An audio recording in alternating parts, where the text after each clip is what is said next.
helgen extra allt med hemmakebab från Schysst Käk. Vi kommer vinna! Yes, we can! Bara nu är det dags för tävling. Vi ska se vem av oss som kan få flest människor att sälja sina gamla mobiltelefoner till swap.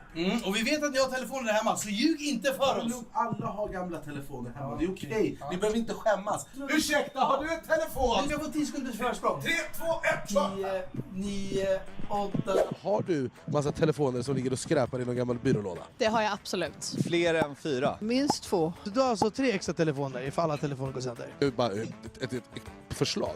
Du hade gått in på Swappis hemsida. Och där kan du värdera din telefon. Och det får du faktiskt vara på under 2 minuter. Och sen swoosh, så kommer pengarna. Istället för att gå och känna miljöstress och att du kanske har paraknas. Bara gör det. Ja, men då ska jag gå hem och göra det. Då är vi överens, du och jag. Överens. Okej då. Ja. Bra, och du kände att det här var helt frivilligt utan hot? Ja, men vad kul! Det är ett ja. Ja. Jag har ett samtycke. Det är en poäng till mig. Tack!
några av Sveriges mest lyssnade poddar. Lyssna i Sveriges Radio Play.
När du vill förstå smaken av vår nya blåbärsglass behöver du följa med långt in i skogen där vi hittar våra bär.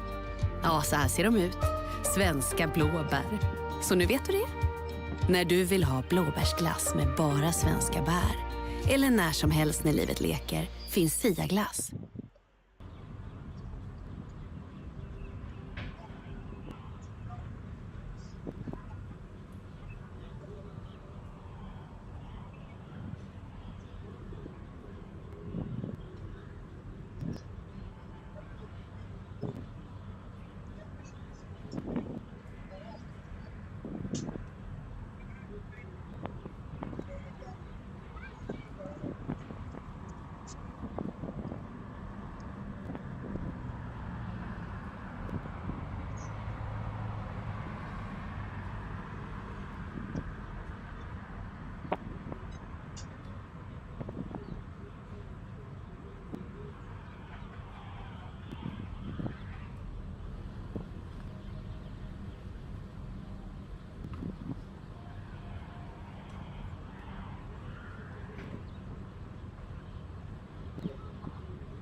What you gonna do when they come for you?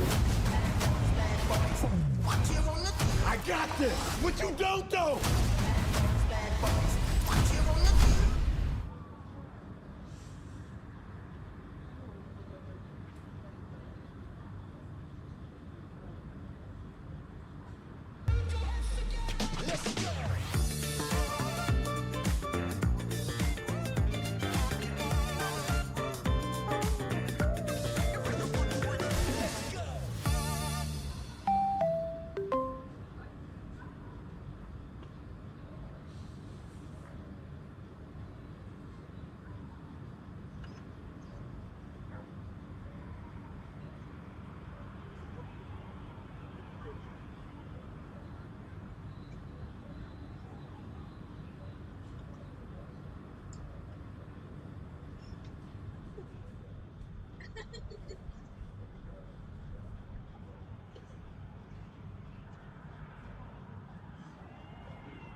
Before turning on the taps.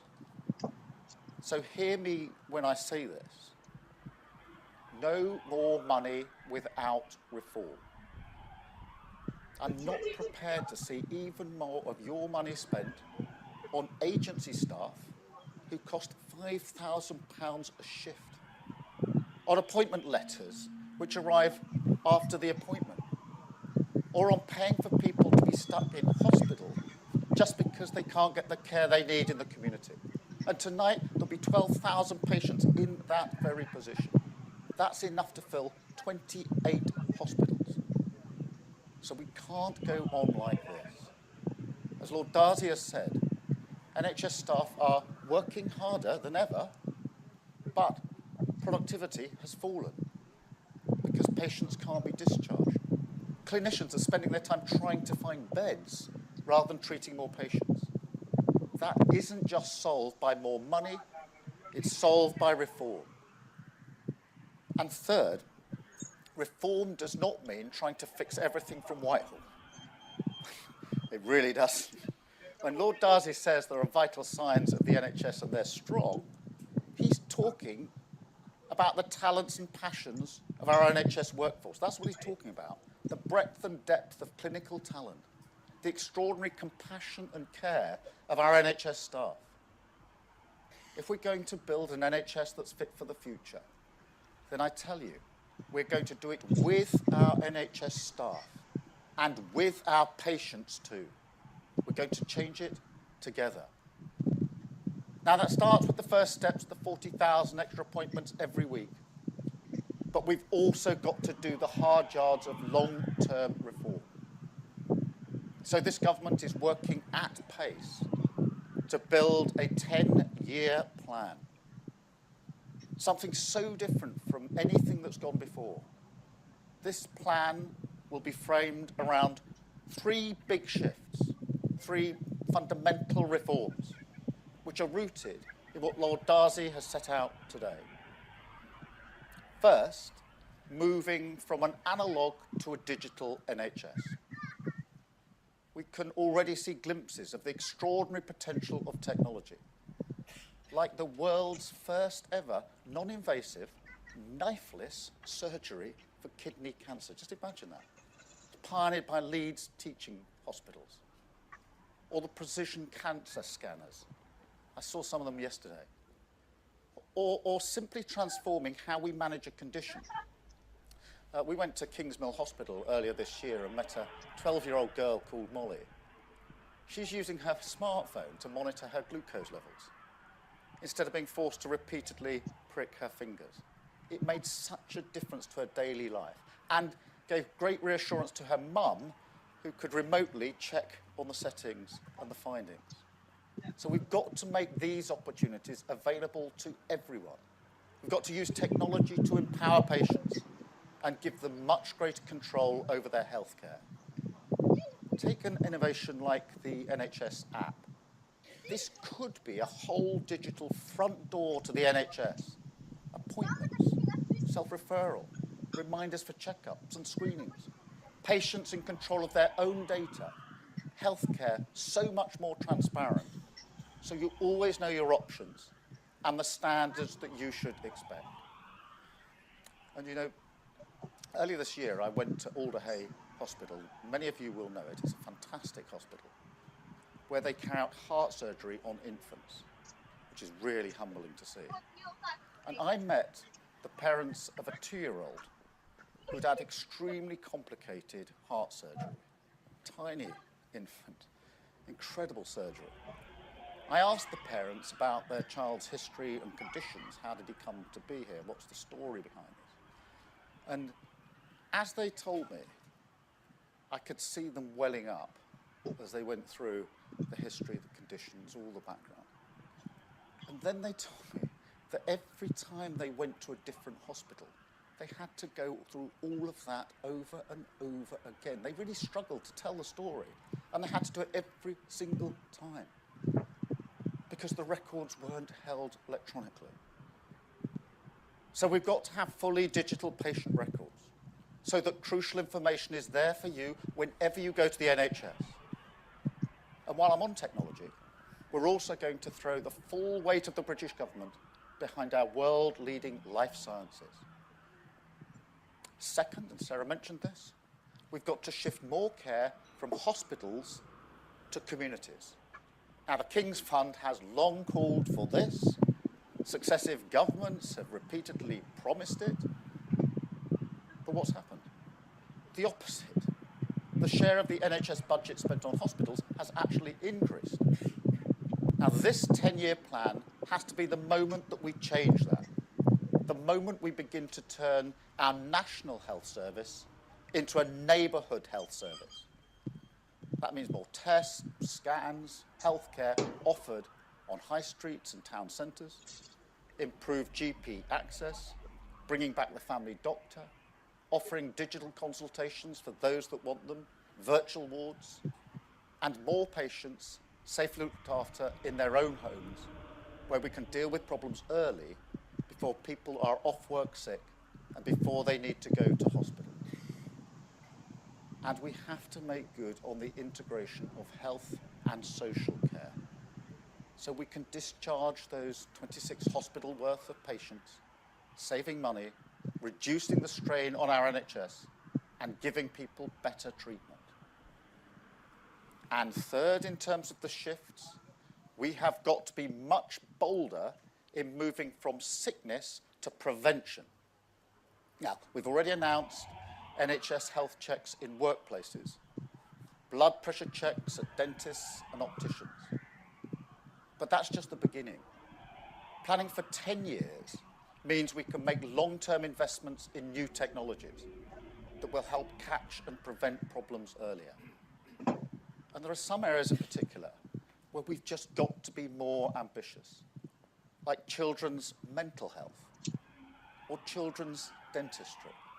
You know, one of the most shocking things that I saw, this was actually when I was at Alderhay Hospital again, I mentioned the heart operations, but whilst I was there talking to the staff, it became clear that the single biggest cause of children going into that hospital between the ages of 6 and 10 was to have their rotting teeth taken out.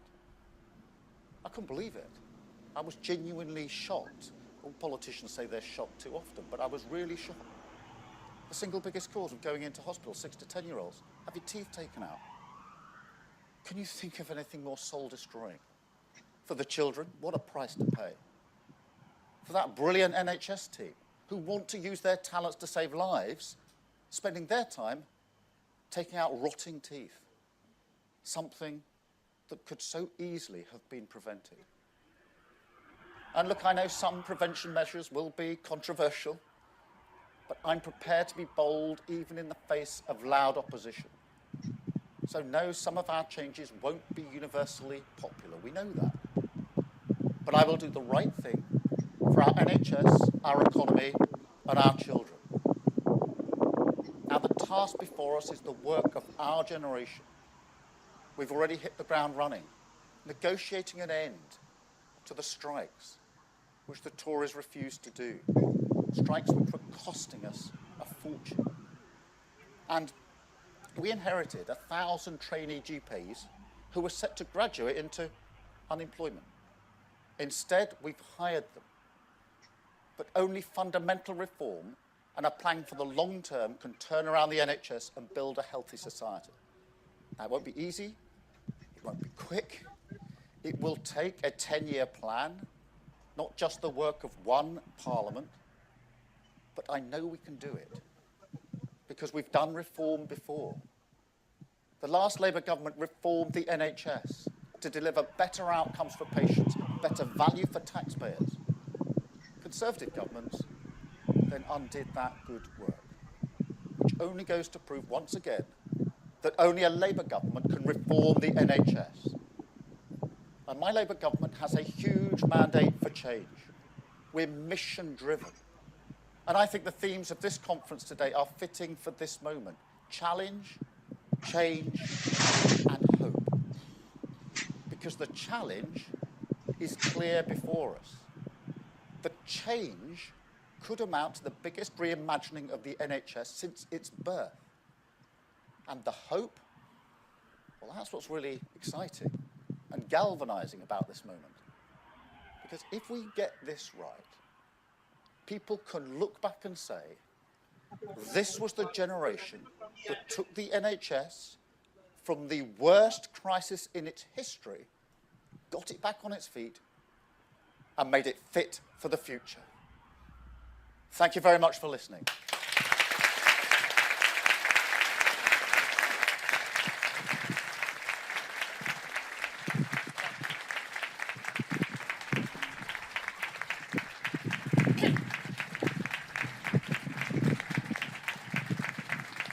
Thank you very much.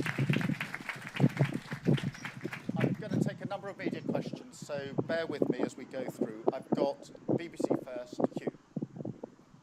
Thank you, Prime Minister.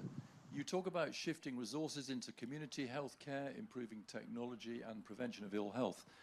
But these ideas have been talked about for some time. Some progress has already been made. What's new and different about your reform ideas? That we've got a raw and honest assessment of where we're really at, that we're clear-eyed about this, meaning we need a 10-year plan, not a short-term set of decisions, and that we've got the mandate for change to carry this through.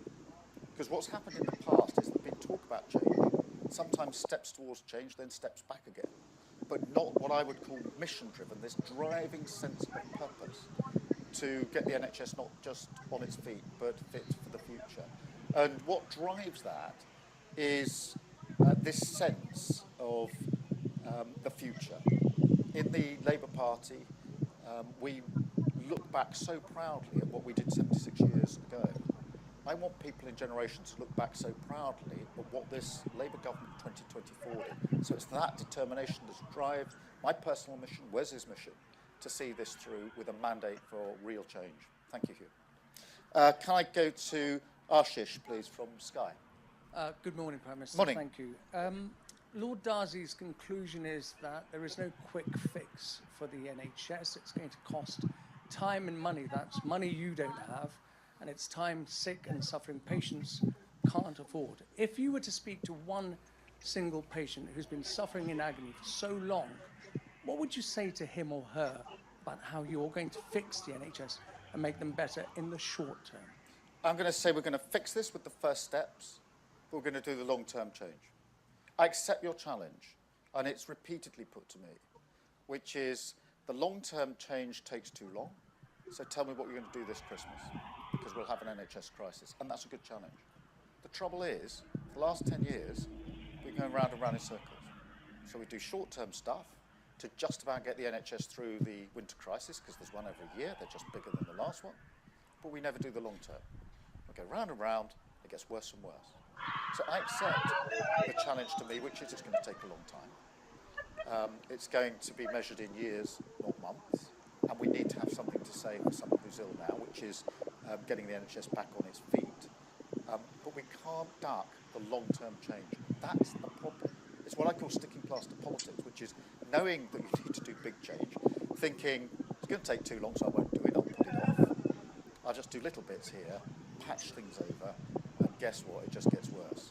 That is one of the big mistakes, in my view, of the last 14 years, and we're not going to repeat it. So yes, we need to answer to those that are ill now, but we also need to answer to those that are going to be ill in 5, 10, 15, 20, 30 years, and we've got to do the long-term change. Thank you. Harry, ITV. Morning, Prime Minister. A question on another important topic, if I may. Gerald Hamilton, former sub-postmaster, has said that almost all sub-postmasters wrongly convicted by the Post Office are yet to receive their full compensation. Nothing has changed, she says, under your government. Why is your new government seemingly still dragging its feet on delivering the compensation to these sub-postmasters that they're entitled to? Well, look, we've made a commitment in relation to this compensation, and we will keep to that commitment. Obviously, you know, almost everywhere we look, there's a bigger problem than we anticipated. Everything, pretty well, has been broken by the last government, so we are getting on with this as quickly as we can. But I did make that commitment. I stick by that commitment. We'll get on with this just as quickly as we can. Thank you, Harry. Victoria from Channel 4. Thank you, Prime Minister. You talked earlier about integration of health and social care, and you also talked about the people stuck in hospital tonight who don't need to be there. When is your government going to tell us what your plans are for reforming social care? Well, we need a national care service. That is our ambition. That's the work that we will start on. I want this to be done as consensually as possible because it's difficult. I want to be cross-party. I want to involve as many people as possible. I genuinely think that the start for care is with the staff, and that's why we'll have a fair pay agreement for staff, because without the staff we can't make the change that we need. My sister, by the way, works in the care sector, so I know this pretty well. So we want that national service. We will start with the staff and build up from there with a vehicle for the consensus that we need. But the challenge is absolutely right. We have to fix social care because I don't think it's possible to build an NHS for the future if we don't fix social care as we do it. And that makes the challenge greater. But the point of this report and the 10-year plan really is to look beyond just the NHS itself and broaden it out. And social care is obviously part of that 10-year plan. Thank you. Olivia from GB News. Thank you, Prime Minister. Professor John Bell said this morning that doctors in the BMA have been a major drag on reforming healthcare. Do you predict that the BMA will now embrace productivity reform with open arms?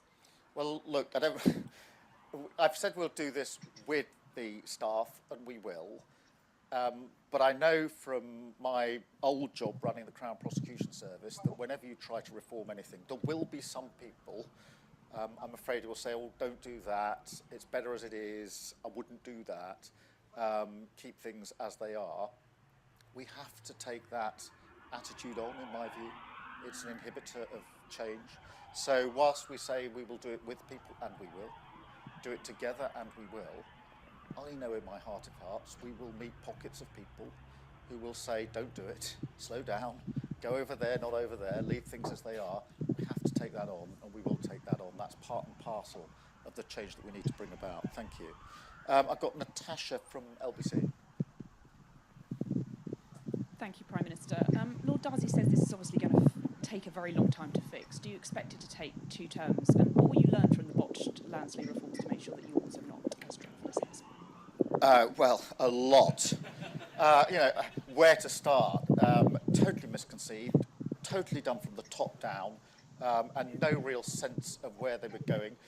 It was, I think, they were stripping the money out of the NHS, and Lord Darcy touches on this, and pretended that these top-down reforms were going to somehow make up. We are not going to make that mistake. In answer to the first part of your question, yes, it's going to take time. That's why it's a 10-year plan. And I know that, you know, obviously parliamentary terms are 5 years. But again, one of the problems in politics is politicians pretending you can fix everything before the next election. This is going to take 10 years. That's why I want to be invitational about it, because I want everybody on that journey, so it's enduring change. But is it going to take a decade. Yes, it will take a decade to do it properly. We'll obviously see the results as we go along, make the improvements as we go along, and that will be very uplifting. But it is going to take more than one parliamentary term. Thank you. Chris from The Times. Thank you. Lord Darcy is very clear that the crisis is not just in the NHS, it is in the broader health of the nation, and prevention is not just about the health service, it's about what the whole of government and society can do. So you said you're shocked by this, you said you're prepared to take bold and controversial action here, and you've signalled on things like smoking what that might look like. Can we expect similar changes for things like obesity, inactivity, poor diet, social media, all the other drivers of ill health, both physical and mental, and what will that look like? We have to go to the preventative model. I'm absolutely convinced about that. And that will be part of the 10-year plan. I think it can take different forms. You mentioned smoking. Obviously, I think it's 88,000 deaths a year from smoking. Huge imposition on the NHS, awful for the individuals. And that's only the cases that end up in death. I have to say that the teeth decay was a real shocker for me. I didn't appreciate until I was at Alderhay that things were so bad that more children were going in to have their teeth taken out than anything else.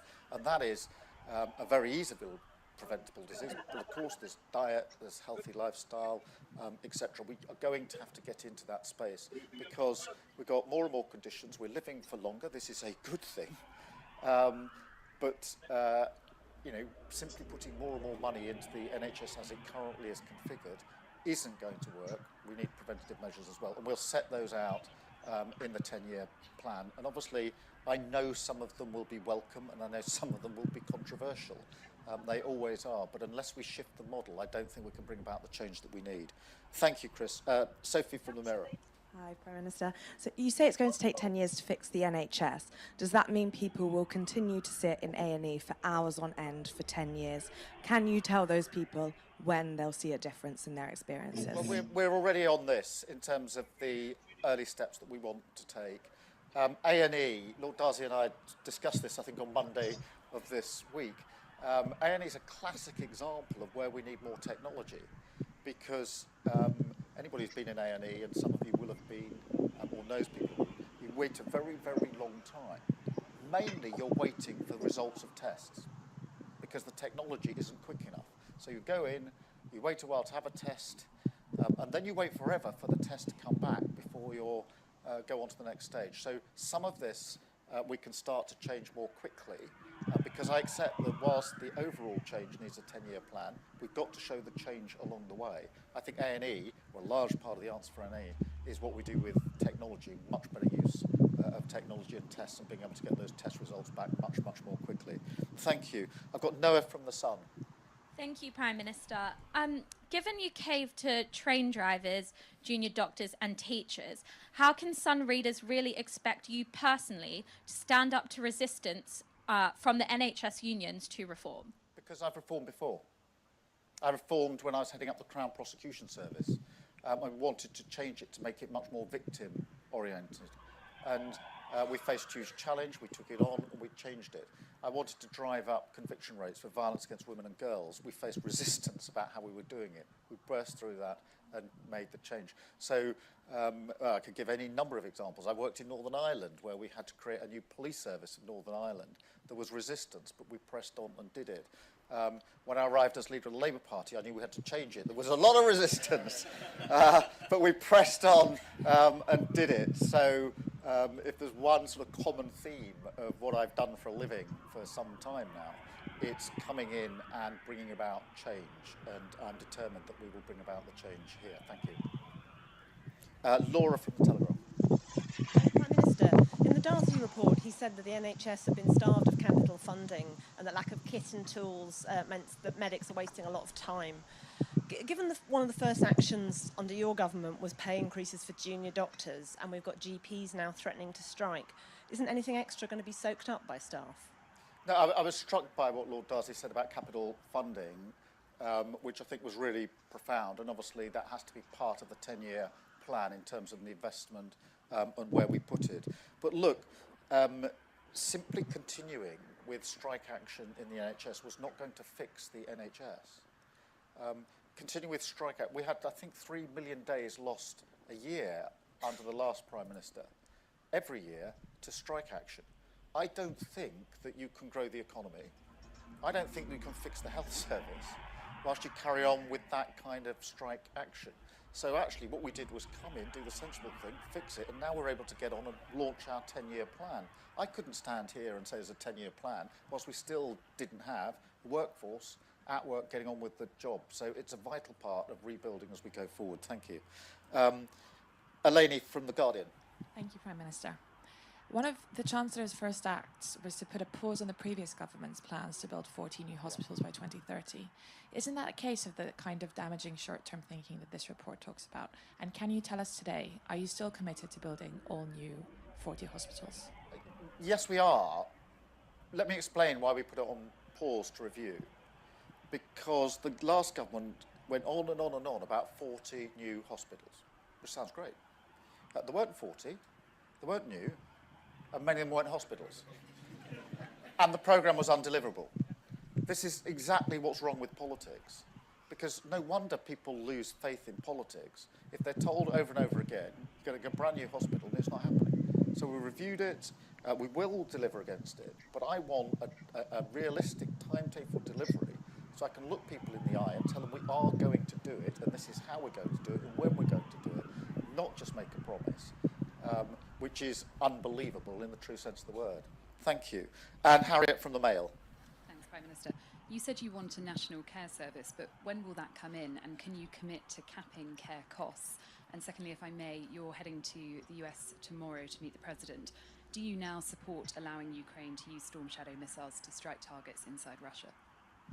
On social care, this has to be part of the change that we bring about, and it will be part of the change that we bring about.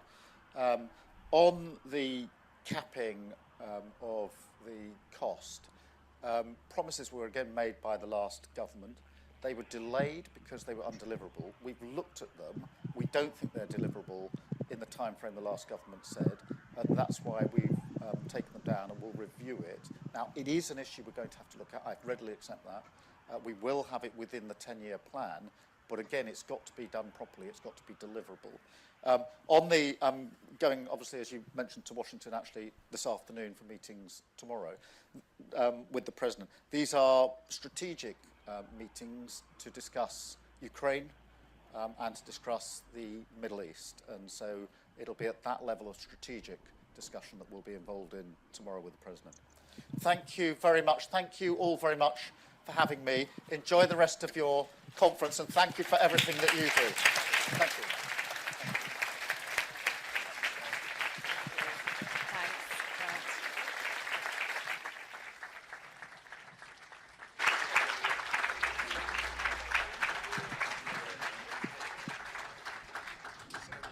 Thank you to the Prime Minister, thank you to the Secretary of State, thank you to the entire Health and Social Care Ministerial team, and to Lord Darzi, whose report was the stimulus for all of this.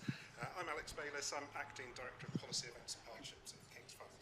And I just want to update you on some of the changes we've made to today's schedule to accommodate this. And I'm not going to respond to the Prime Minister's speech, but I will just offer 4 very quick reflections. One is that our analysis of how some of the last Labour government's achievements happened in the 2000s was about having this leadership at the top that really engaged the Prime Minister, not just...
Footage as we possibly can so we can bring it back and share it with the world.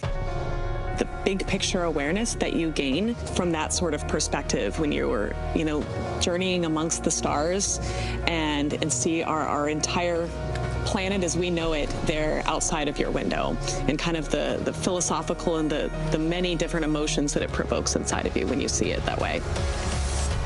We have barely begun our journey to explore the worlds around us.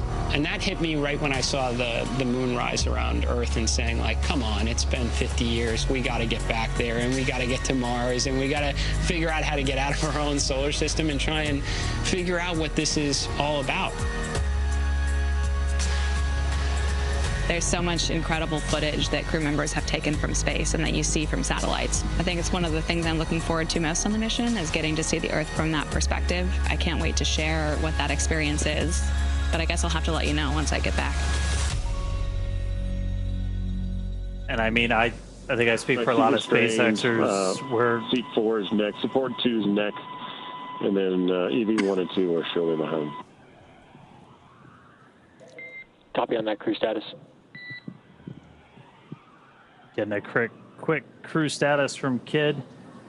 But yeah, I think I speak for a lot of SpaceXers. We really want to get up there and see that view, to feel that effect, to experience that, and being able to see it just from Dragon, and pretty soon getting able to see a couple of people go out of Dragon for the first time in a spacewalk. I mean, spacewalks are kind of like living on the edge with spaceflight. It's always really cool. It's really important for just about any program. Like, what are some of the things when you were outside the space station? What were some of the things that you were working on, Mike? Yeah, so when I went out, I mentioned that first spacewalk as a contingency. We had a failure.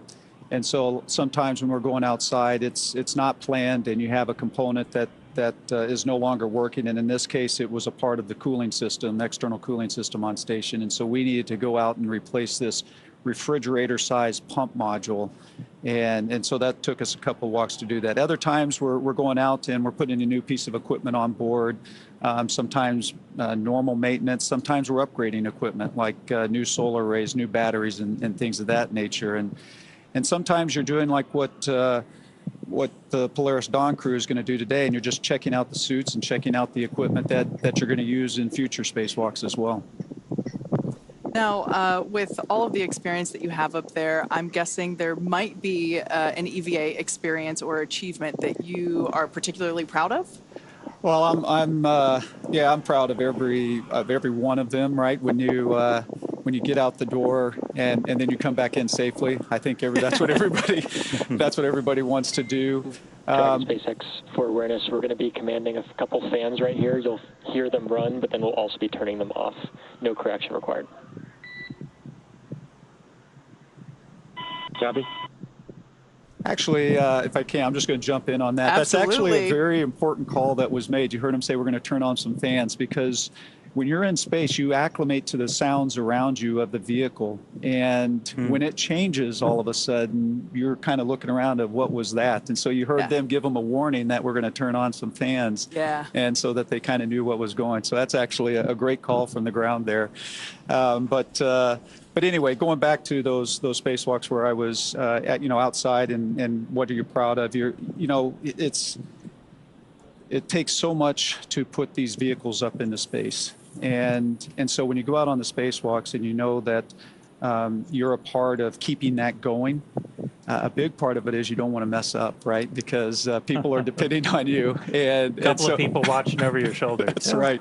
And so when you get back in and they call up and they say, hey, that repair that you just made, everything's working, looks good, station's back up 100%, it's like, okay, that feels great. Dragon SpaceX, our fan commanding is now complete.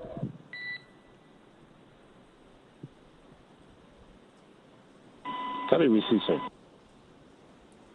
All right.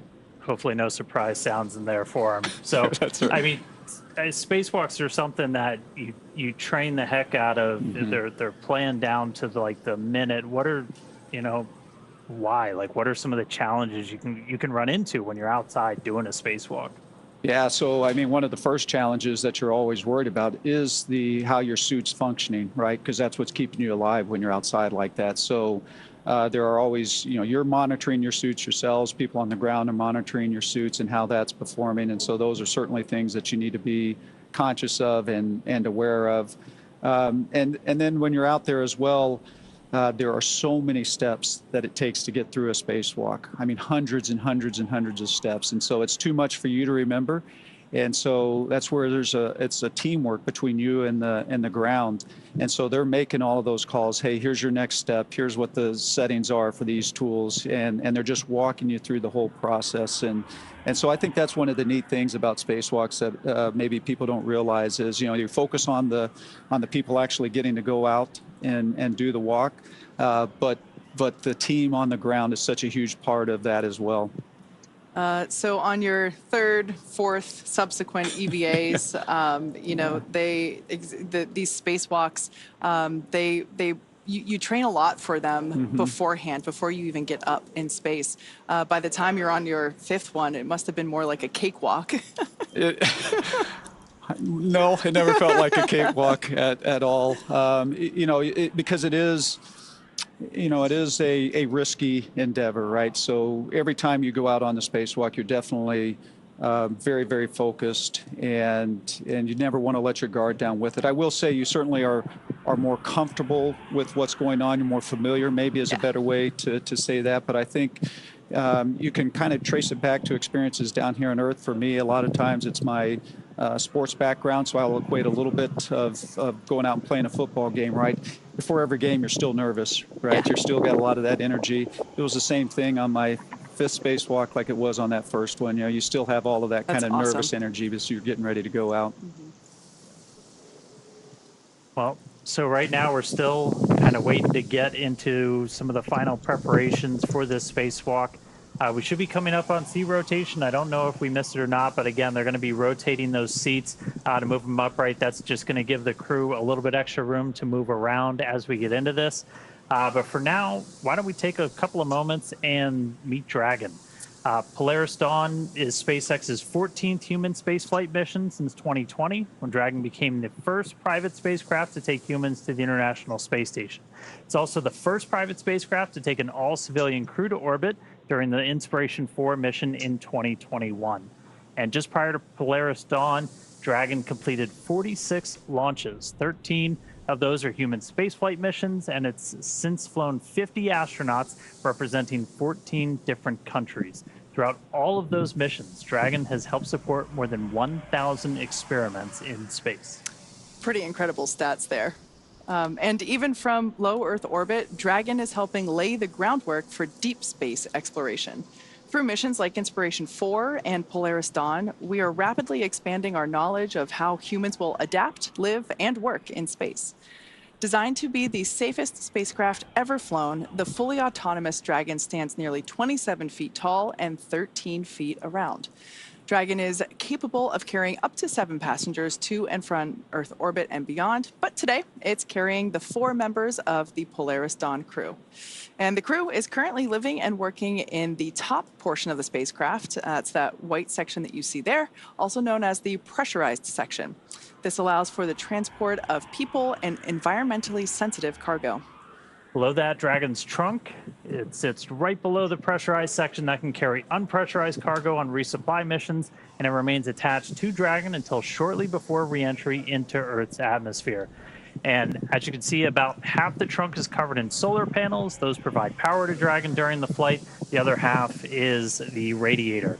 Dragon itself is equipped with 16 Draco thrusters. We got a really cool view of the 4 forward bulkhead ones firing earlier on this flight with lights on Earth behind you. Those are used to orient the spacecraft during the mission. They also get used for apogee and perigee raise and lower maneuvers, orbit adjustments, and attitude control. For the EVA, the Dracos are going to be used to reposition Dragon so the trunk is facing the sun, and they're also there to be used for reorientation during the spacewalk if needed. In order to accommodate a spacewalk, this is the first Dragon to be outfitted with a Skywalker in place of the cupola observation dome. The Skywalker that you see there, looking up at it basically from underneath it, the Skywalker is a structure that is mounted to the top of the Dragon capsule, and the astronauts will use this to assist in exiting and re-entering the spacecraft during their spacewalk. The team also added additional nitrogen tanks to assist in repressurization of the capsule after the EVA. Another new feature on Dragon is the addition of a motor plus handholds and footholds inside the spacecraft to help with opening and closing the hatch during the spacewalk.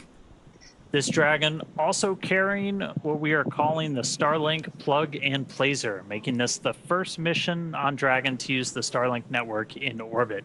Inside of Dragon is a router connected to a user terminal in Dragon's trunk, and then this terminal is linked to a new plug and placer device that's mounted nearby. While we're not using Starlink for continuous coverage during this operation, we've been testing its ability to establish and maintain laser communications with our Starlink satellites there in orbit that are below Dragon. Dragon has proved to be quite a versatile spacecraft. It can autonomously dock to the space station when outfitted with the ISS docking adapter. And when it's intended for free flyer mode, the docking adapter can be swapped out. SpaceX Dragon, you guys are welcome to come back aboard if you want. SpaceX copies. Don't have a ground station right now, but we'll go ahead and bring cameras back on board so we get it when we do have ground stations. Copy. Quick comms there with SpaceX Core from the Dragon capsule. That was the crew just letting the folks here in mission control, letting us know that it's okay to turn the onboard cameras back on once we have coverage for those cameras. But getting back to the different configurations that we have for the Dragon capsule, I was talking about the docking adapter previously. When the Dragon capsule is intended for free flyer mode, docking adapter can be swapped out for a cupola, which is the one in the middle there, and that is used for the best views that you can get while in orbit. And then, of course, our newest option, the Skywalker hardware to support extravehicular activities, and that's what the crew is going to be using this morning.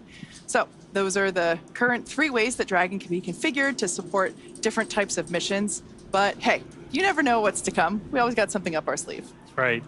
Now, Mike, Crew 1 broke the record for the longest space flight by a U.S. crewed vehicle. It surpassed the 84-day mark that was set by an Apollo capsule during that final flight to the Skylab space station in 1974. What was it like?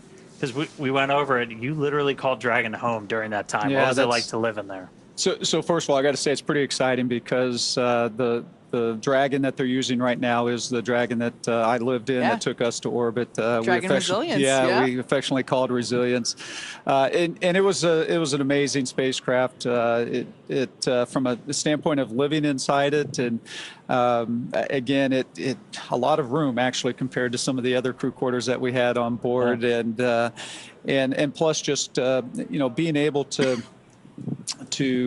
spend all that time in it. I'd call my family every night before I go to bed, and I'd be looking out the window at the Earth as I was doing that. It was very special. Did any of them get jealous because you had the window seat? Well, yeah, there was a little bit of that certainly going on up there. Nice. Now, as you mentioned, this Dragon capsule that the that the Polaris Dawn crew is flying in was previously used, really debuted on the Crew 1 mission, hence why you guys had the honor of naming it in the first place.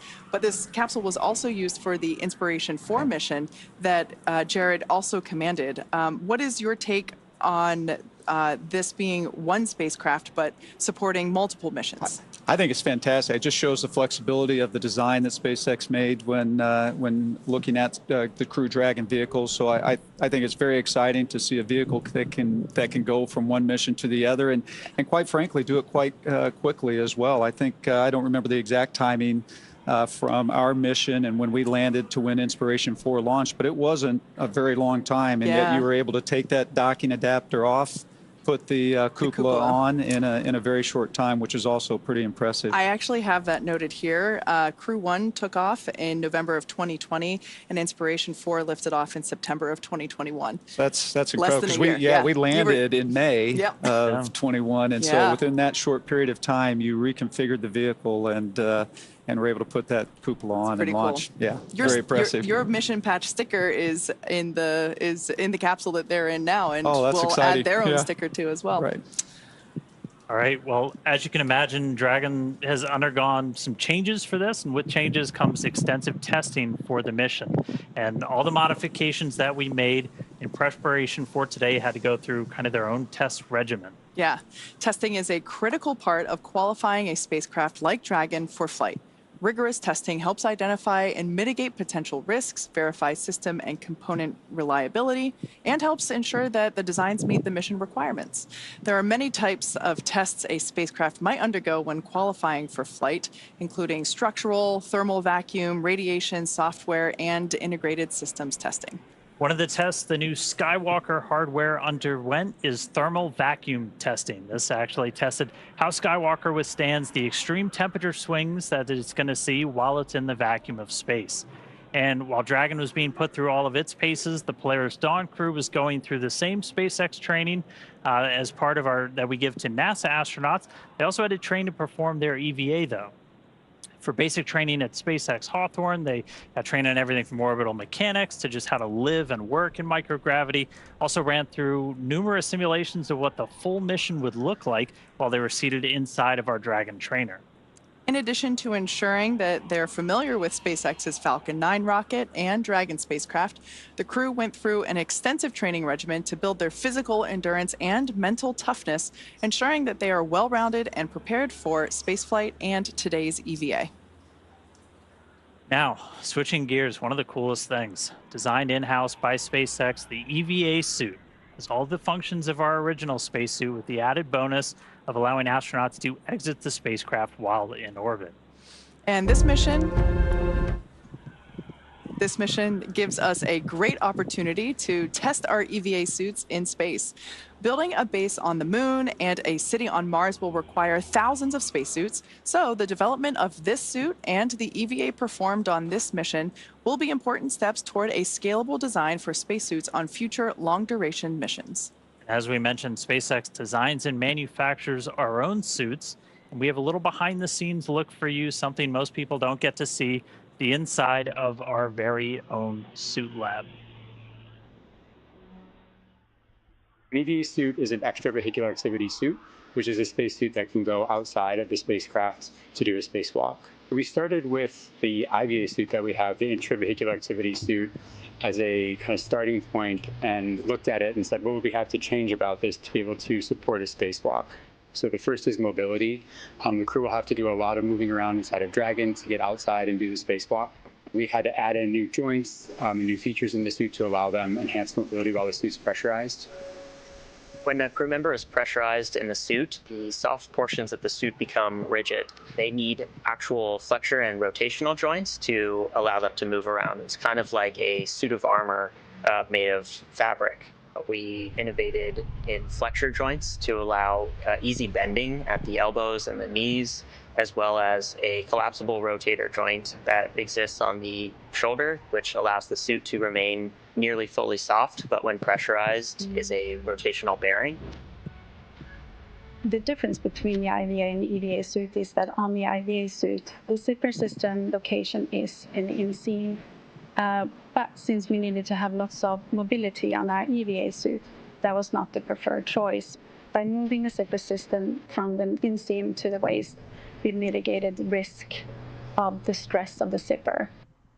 And another big element was also the thermal side of things. The crew is obviously exposed to a much more extreme thermal environment during the EVA.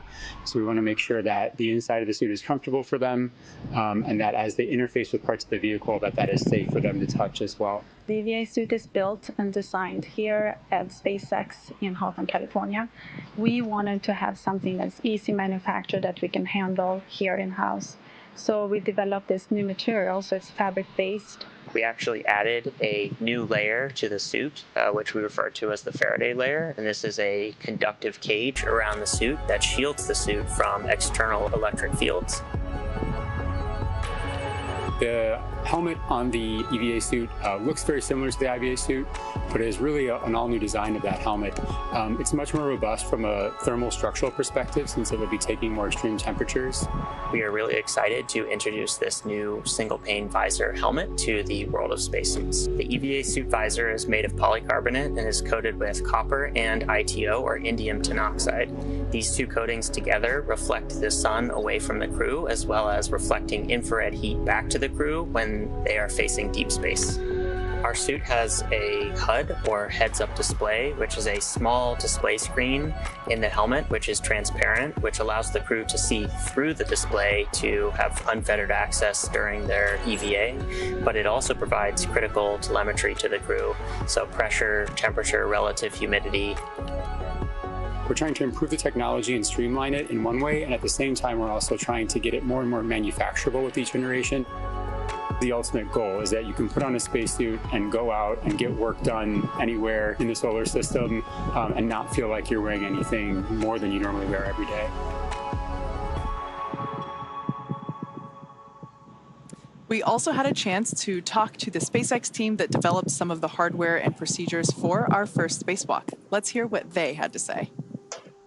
EVA stands for extravehicular activity, and it's any sort of operation in space where a human is getting out of the spacecraft. So in the case of Polaris Dawn, we're going to be testing the mobility of the suit. We're going to see if the in-space operation matches the training we've done here in Hawthorne. There's really a lot of different things that can happen during an EVA, and this is the first step for Dragon and SpaceX.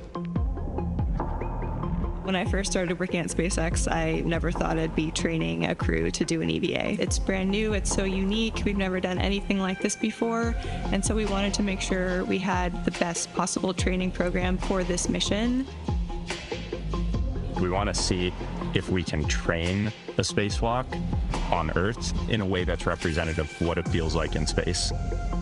Even though only 2 people are going to be going outside during this first EVA, all 4 crew will be in EVA suits going down to vacuum. Dragon was always designed to vent to full vacuum, but we've never taken a full Dragon capsule down to vacuum, and this will be the first time we do it in space. We actually put crew into a chamber at Johnson Space Center in Houston and had them live the exact profile that they will experience, and making sure that no one actually experienced decompression sickness. We have a couple new training assets for Polaris Dawn to train the EVA specifically. The suspension system that we have is situated on top of the platform of our capsule simulator. The lines drop through the hatch. They attach to a single crew member inside the capsule. We can lift them up and get them situated so that they can egress the capsule and perform their tasks at Skywalker, the mobility aid. The Skywalker, what's amazing to me is a lot of people are going to think it's a metallic structure just bolted to the top of Dragon, but a lot of development effort, testing went into the Skywalker. So we actually used similar technology as we have in the Super Draco chambers to apply a thermal barrier coating to the outside of the Skywalker. That is going to be a really, really amazing mobility aid on the front end of Dragon. We also developed a sideways simulator, so we flip the hatch on its side. In the event the hatch fails to close, they can manually close the hatch. We had them do that in a sideways suspension system, so gravity isn't helping them close or helping them open that hatch mechanism. It's new development for Dragon, it's new development for SpaceX and the industry as a whole. So this is a great example of where Polaris Dawn is forcing the team to innovate in a way that adds safety and reliability to every Dragon mission going forward. That's this huge challenge for us to go solve, but that's also an opportunity for us to solve the problems that we have to go figure out anyway for our larger goals, like putting people on Mars. The Polaris Dawn objectives are the first step towards that ultimate flight with humans inside of Starship, which is right along the SpaceX development path that we have towards getting to the Moon and Mars.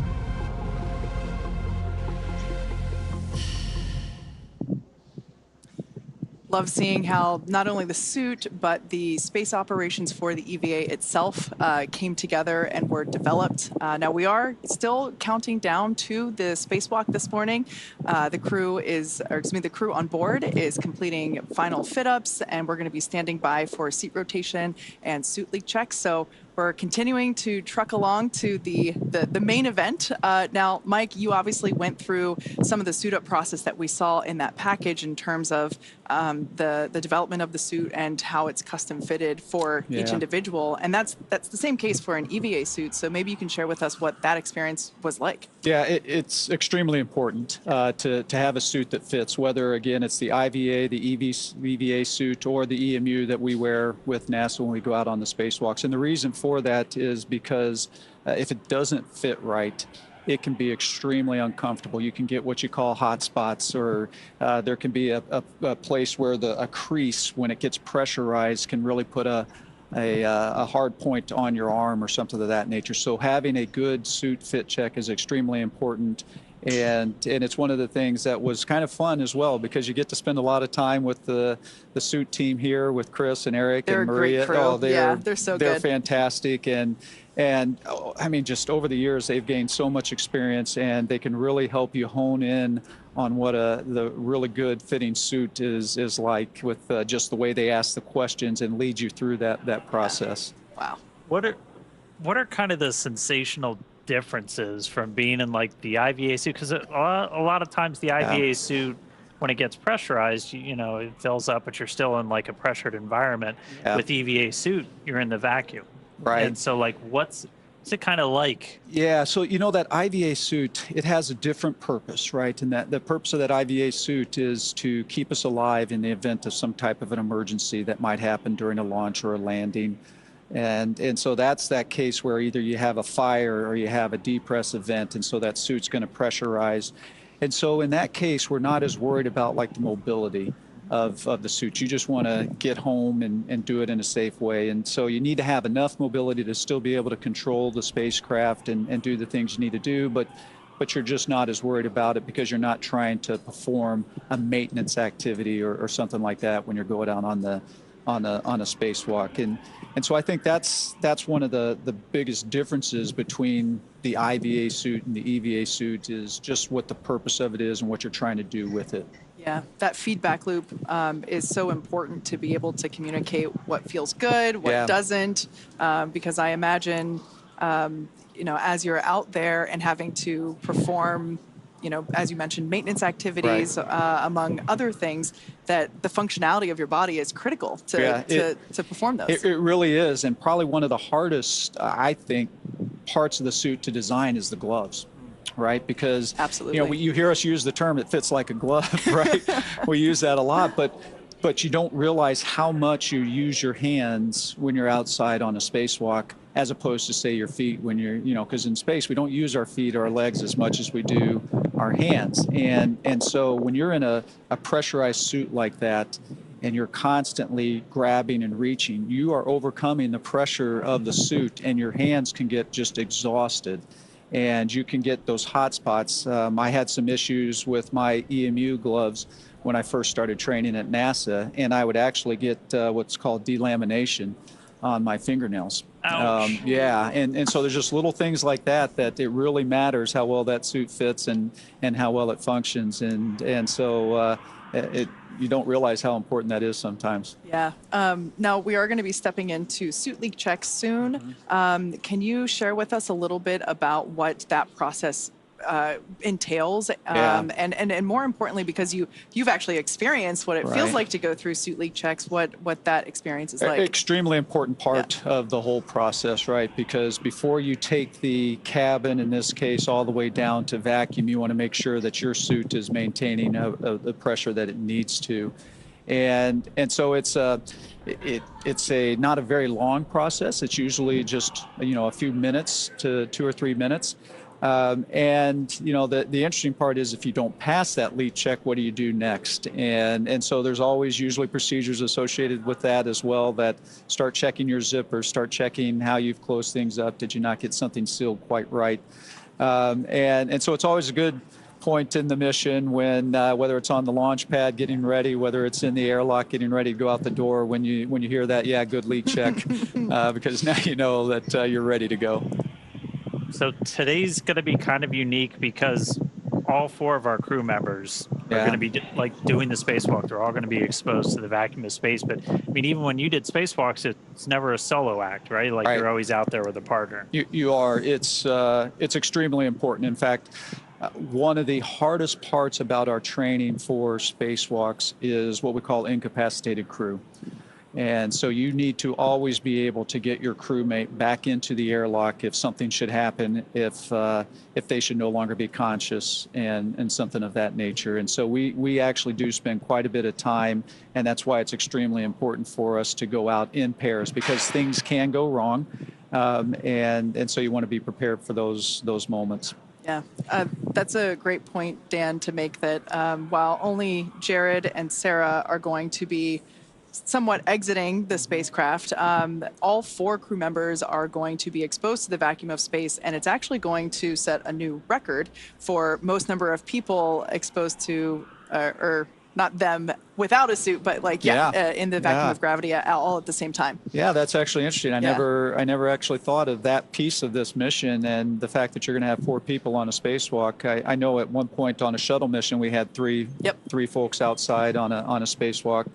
And so, yeah, that's a big deal and kind of exciting. You know, one of the things we do on the space station, of course, is we have astronauts that are still inside, and if we do get into those emergency situations, they're there prepared to help us get back into the airlock and get unsuited and things of that nature. So, of course, when you have all the crew, it just makes you think about those emergency situations probably in a little bit different way than we do on station. Yeah. And hey, if you're just tuning in, we are still waiting to really kick off our spacewalk today. So right now the crew is inside the spacecraft. They're getting suited up. We should be hearing some comms from them pretty soon. And then SpaceX Dragon EV1 is completing glove zipper closures, but at this time we are ready for seat rotation. Copy that for seat rotation. Can you confirm crew is ready with the current glove zipper ups?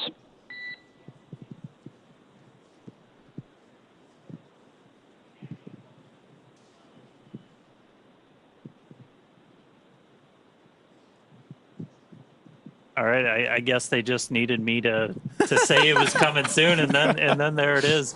But we are going to hear the seat rotation coming up soon. Again, they're in their recline position. And I'll do standby. We'll get them to the seat. Copy. Standing by. So they're going to get those seats rotated, and then we're pretty much going to be ready to start getting into things. And our EVA is going to officially start when we start flowing O2 into those suits. And so that'll kind of start our clock. We're going to be showing you some of the telemetry. So all those numbers at the bottom of your screen, you've got a couple right now. That one all the way in the bottom left corner, that's your Dragon. That's your Dragon cabin pressure. That's in PSI. SpaceX Dragon, you're ready for seat rotation. SpaceX copies. Initiating seat rotation.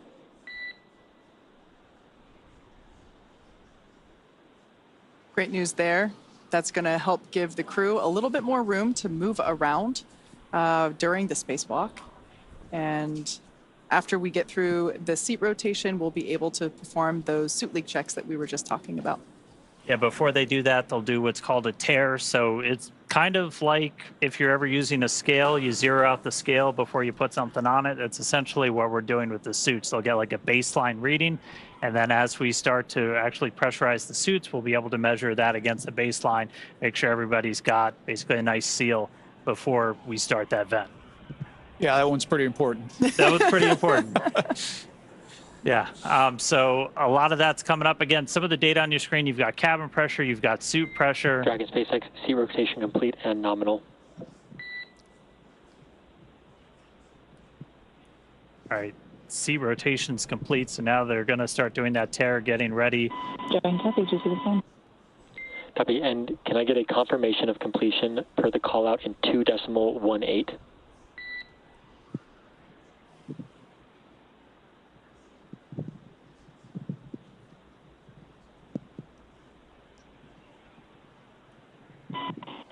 Affirm, SpaceX, complete with 2.18. Copy. At this time, you are go to step into Section 3 and tear suit deucers.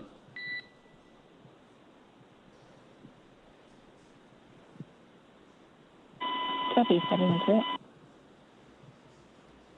Now, just a quick reminder, in case if you missed the top of the show, we're going to be referring to the crew a little differently for the EVA activity than we were previously. So we heard Anna talk EV1. That was referring to Jared. So basically his call sign for this spacewalk operation is EV1. Sarah's call sign will be EV2. Anna will be support 2, and Scott will be support 1. Also, Scott and Sarah are switching seats. Perhaps they already have. Yeah. Copy, standby for HUD power for pressure sensor checkouts.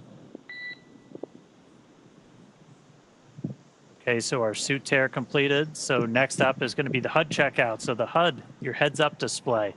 Very excited about this. Really excited about this. And Mike, I'd love to kind of get your perspective on this real quick. We do have on your screen, though, that's your seat order. So you've got EV1. Jared is in that seat. He's going to be in that seat right now, but once we actually get ready to open the hatch and everything, he's going to be positioned kind of over by the hatch.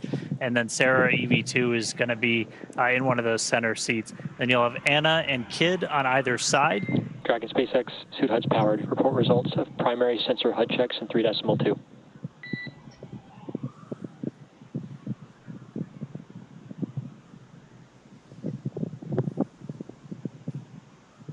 So again, that's our seat layout. We just heard the HUDs are powered on, so they've got heads-up displays actually being kind of projected on their visor in their helmet, which if you've ever seen spacesuits, that's always kind of felt like that's that space age technology that we're missing. Because Mike, you use kind of a simpler but a little unorthodox way to see like your suit data. Yeah, that's right, Dan. It's of course the suits.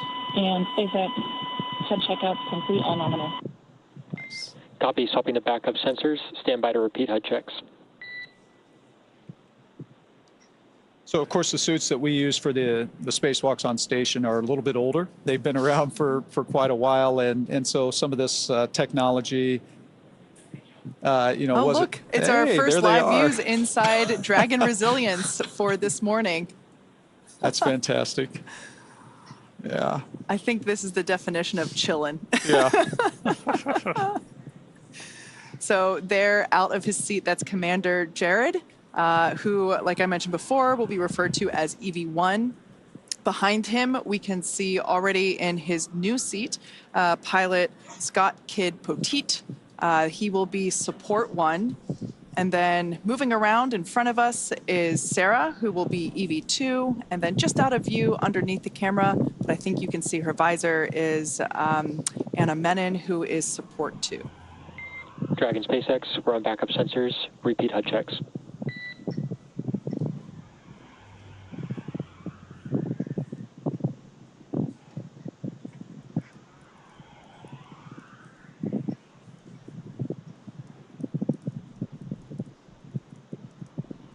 Crew's going to check out those heads-up displays one more time real quick. SpaceX HUD checkouts on backup sensors all nominal. Copy, good HUDs. Returning to primary. Stand by for helmet camera checkouts.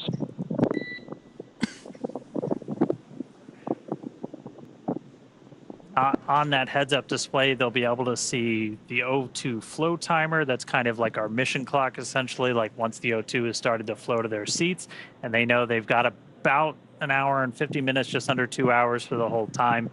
They'll be able to see their suit pressure, temperature. Basically, it's a way to kind of keep an eye on things. And we were talking about it a little bit, Mike, but on the EMU is a little bit different. Yeah, the EMU is certainly different. A lot of that kind of information is on a display right in front of you that you have to kind of look down to see, and it can be pretty challenging to see. In fact, a lot of the information you have to use a mirror on your wrist to be able to read it and know what you're controlling as well. You mentioned the timer. Of course, we don't have that kind of information on ours, and I'm not sure I'd want to know that because I'd feel the pressure of, hey, I got to get a lot of things done and I'm running out of time. Yeah. All right. So they're going through these HUD checkouts again pretty soon. Dragon SpaceX powering on helmet cams. We're going to get the helmet cams powered on. Again, give you that kind of look right over their shoulders.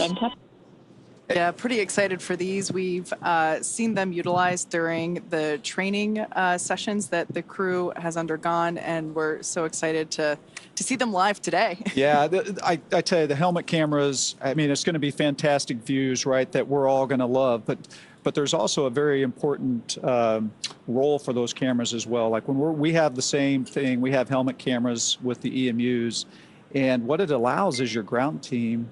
Dragon SpaceX suit cameras powered. Confirm good health.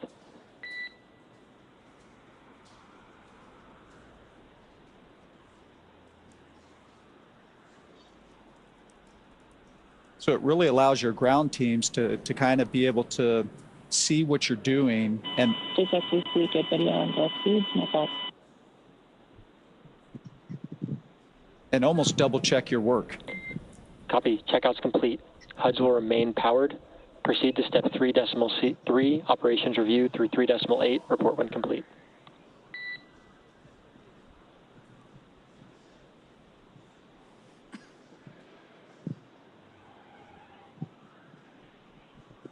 All right, so we got through HUD checks, we got cameras on, powered, ready to go. So right now the crew is going to go through, they're going to do kind of a final review of all of their procedures. Like you talked about this a little bit, like these things are so choreographed because even if you couldn't see the clock, like you're on the clock. So you've really got to make the most out of like every single second you're doing one of these. You do, and of course you see that with today's spacewalk as well. Dragon SpaceX repeating. Checkouts are complete. HUDs are going to remain powered. Proceed to step 3.3, operations review through 3.8, and report when complete. Copy, onward. And the reason it's so choreographed and important is because you only have so much time outside, right? You only have so many consumables that allow you to go out there. And so you want to take advantage of all of that, and you want to have every step very well scripted so that there's not a lot of wasted time. Now, that being said, it is nice when you're out there once in a while to just kind of take a moment, look around, enjoy the views, kind of try and absorb where you actually are, which can be pretty incredible as well. Every once in a while, guys, I'm a little tired. I'm going to take a minute. That's right. I need to take a break. I see my house from here. That's right. Yeah.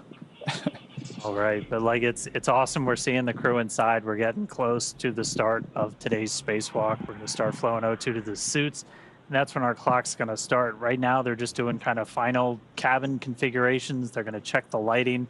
They're going to make sure that their umbilicals are in the right spot.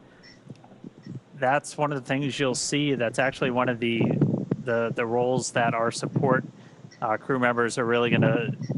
That's kind of one of their primary jobs during the spacewalk is to manage those umbilicals. For you guys, Mike, you had one. That's what plugs into kind of the leg in your suit, and that's what's providing like the breathing gas, comms, connections, all of that stuff.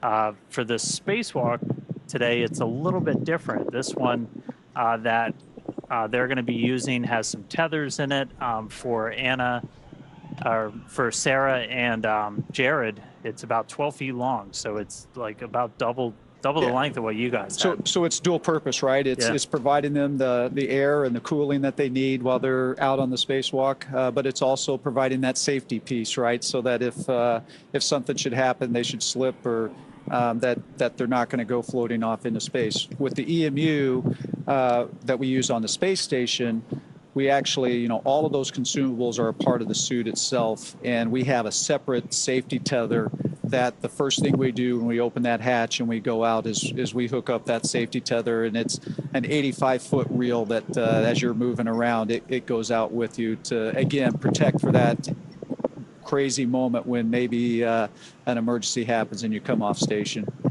how hard was it to manage all of those tethers? I feel like every time I watched, it was like, there's no way in heck that this thing isn't getting snagged on something. No, you're absolutely right, because everything, and you talked earlier about making sure there was no loose items in the cockpit, right? Because when you open that hatch, things are going to want to float away if they're not tied down or stored or anything like that. So when we go out on a spacewalk, not only do we keep us tethered to the spacecraft, but any tool, any part that we take out with us also has to be tethered. And it can be quite a challenge to manage all. You'll open up a bag and there's 10 pieces of hardware in there with 10 different tethers, and they get all tangled up, and it can really be pretty challenging. It's important, though.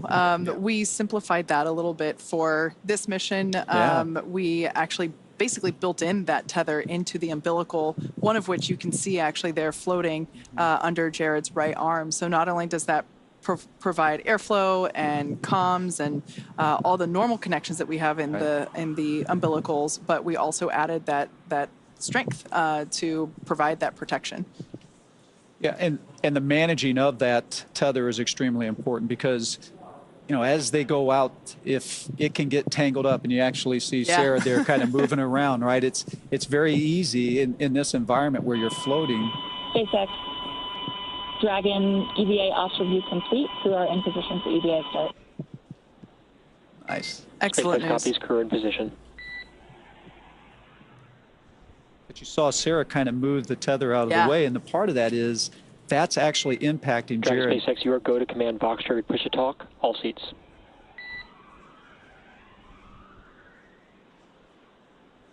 Copy, and more.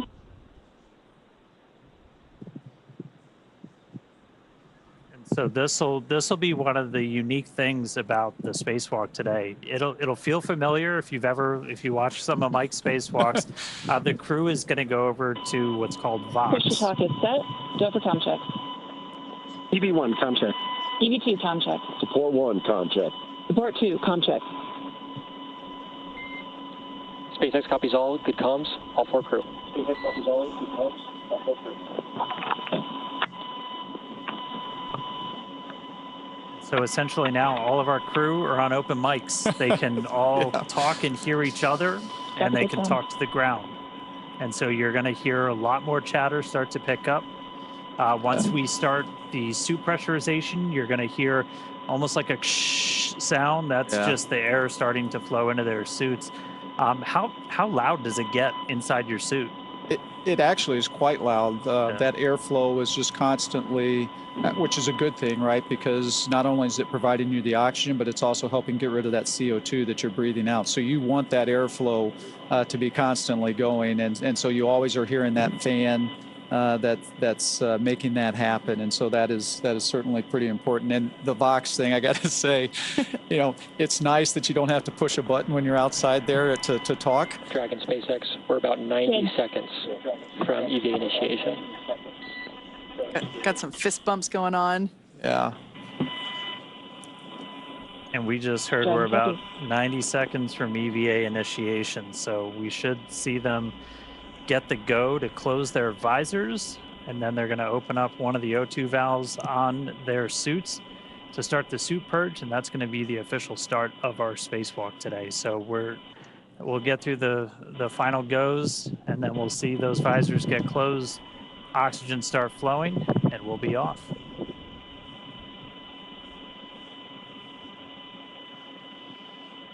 I love how everyone looks so calm and collected right now. I think that's a great visualization of just all the extensive training that they've gone through to get to this point. This has been years in the making. I'm sure they're excited, but everyone's focused. It is an interesting time right now, right? Because one of the hardest parts I always found about Dragon SpaceX. SpaceX is go for spacewalk operations. Report visors down, ready for secondary O2 flow initiation, and crew is go for spacewalk.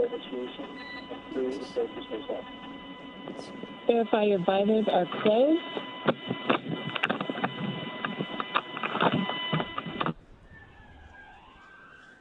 Secondary O2 valve is open.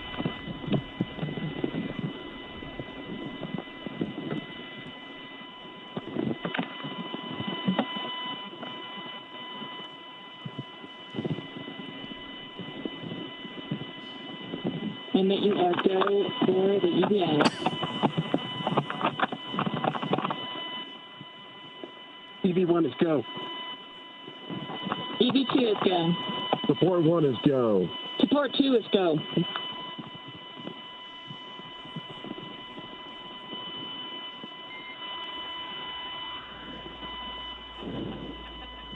Dragon SpaceX initiating secondary O2.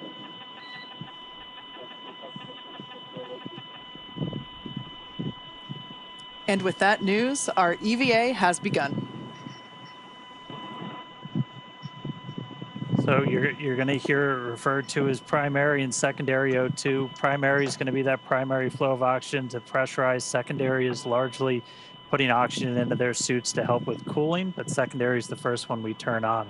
And so our O2 flow timer has started. The EVAs start at 3:12 a.m. Pacific. I'll do the math on UTC in a little bit.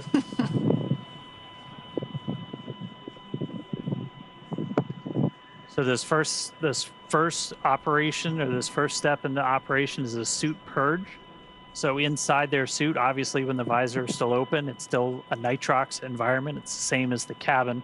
And since they're going to be at a lower pressure than what you can basically live at with oxygen levels, they're going to be on pure O2. They're going to be a 100% oxygen environment. And I mean, you guys were kind of in the same thing. And it's because like your suit, you can't move a suit around at 14.7 psi, can you? No, maybe you can, but like no, that'd be pretty tough to do. And as we had talked about earlier, that's why that mobility is so important, because when that suit is pressurized like that, it can be challenging to move around. Absolutely. So here on your screen, we can see the Polaris Dawn crew.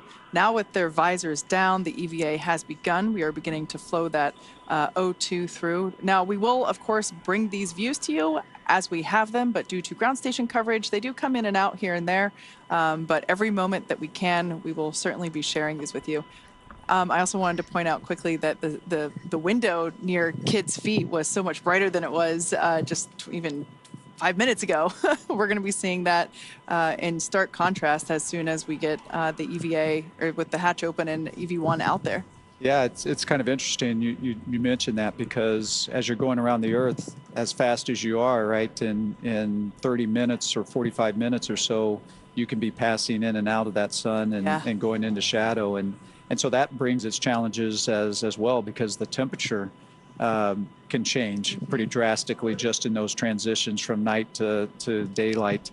And so it's an interesting moment when you're passing through through that time. That's actually one of the reasons that the visors have this new coating on them, different than when you wore a similar helmet. That coating actually helps to insulate the individual inside the suit. So when they're looking at the sun. Dragon SpaceX, a reminder, after the initiation of primary O2 flow, EV1, EV2 will need to adjust VOX threshold low following primary O2 flow initiation. EV1 copies. EV2 copies.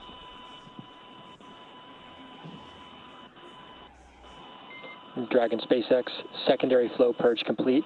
Close secondary O2 valves and report ready for suit pressurization. EV1 closed. EV2 closed. Support 1 closed. Support 2 closed. SpaceX Dragon is ready for suit pressurization. Initiating primary O2.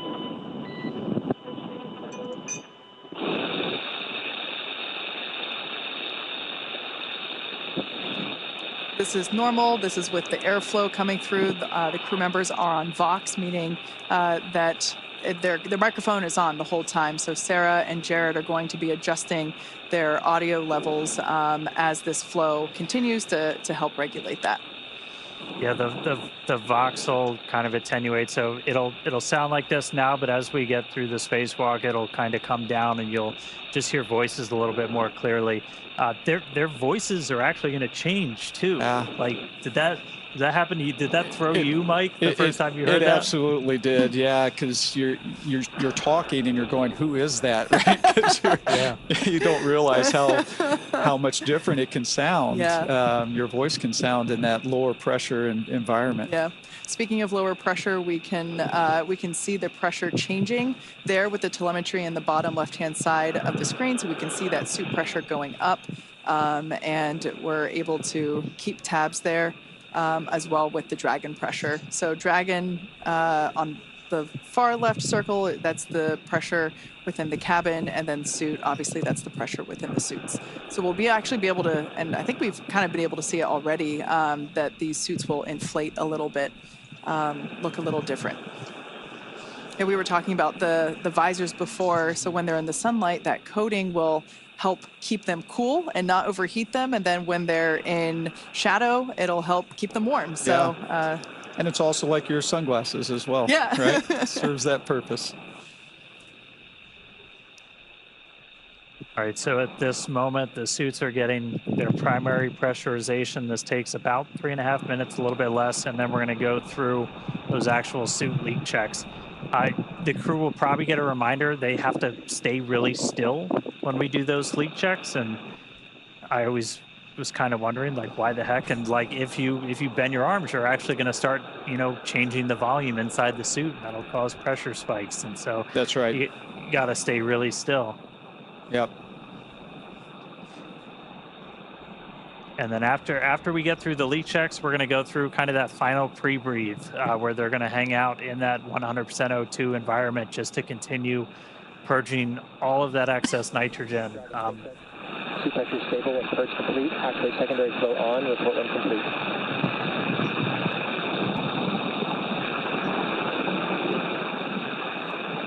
EV1 open. Port 1 open. Port 2 open.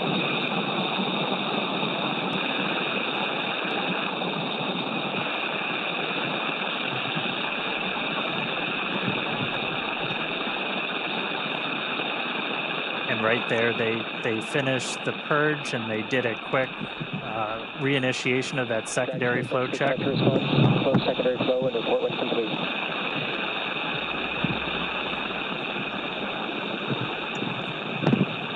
EV1 closed.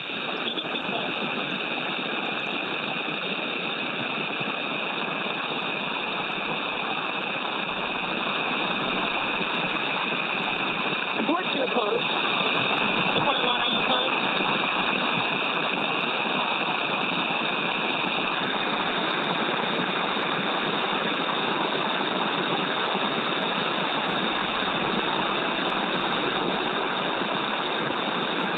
SpaceX, can you confirm secondary flow is closed? These handles that we see Jared holding on to, these were one of the additions or customizations for this mission that we talked about earlier.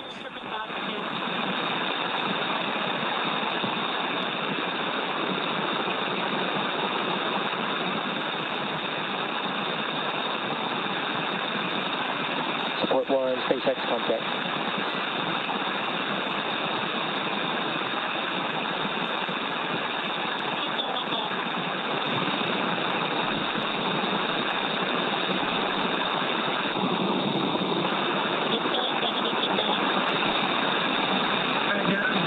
We got you. All right, copy. Got support 1.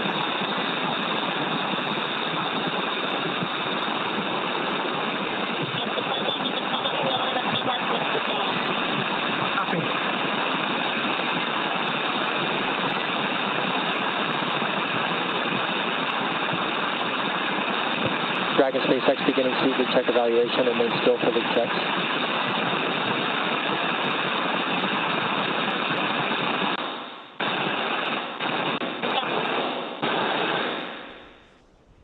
So once again, that background noise is expected. That is the microphones and the flow of air within the suits. So we're trying to stay quiet to, along with you, listen in on what the crew comms are as they go through. We're also going to get views in and out, as we mentioned before, due to ground station coverage.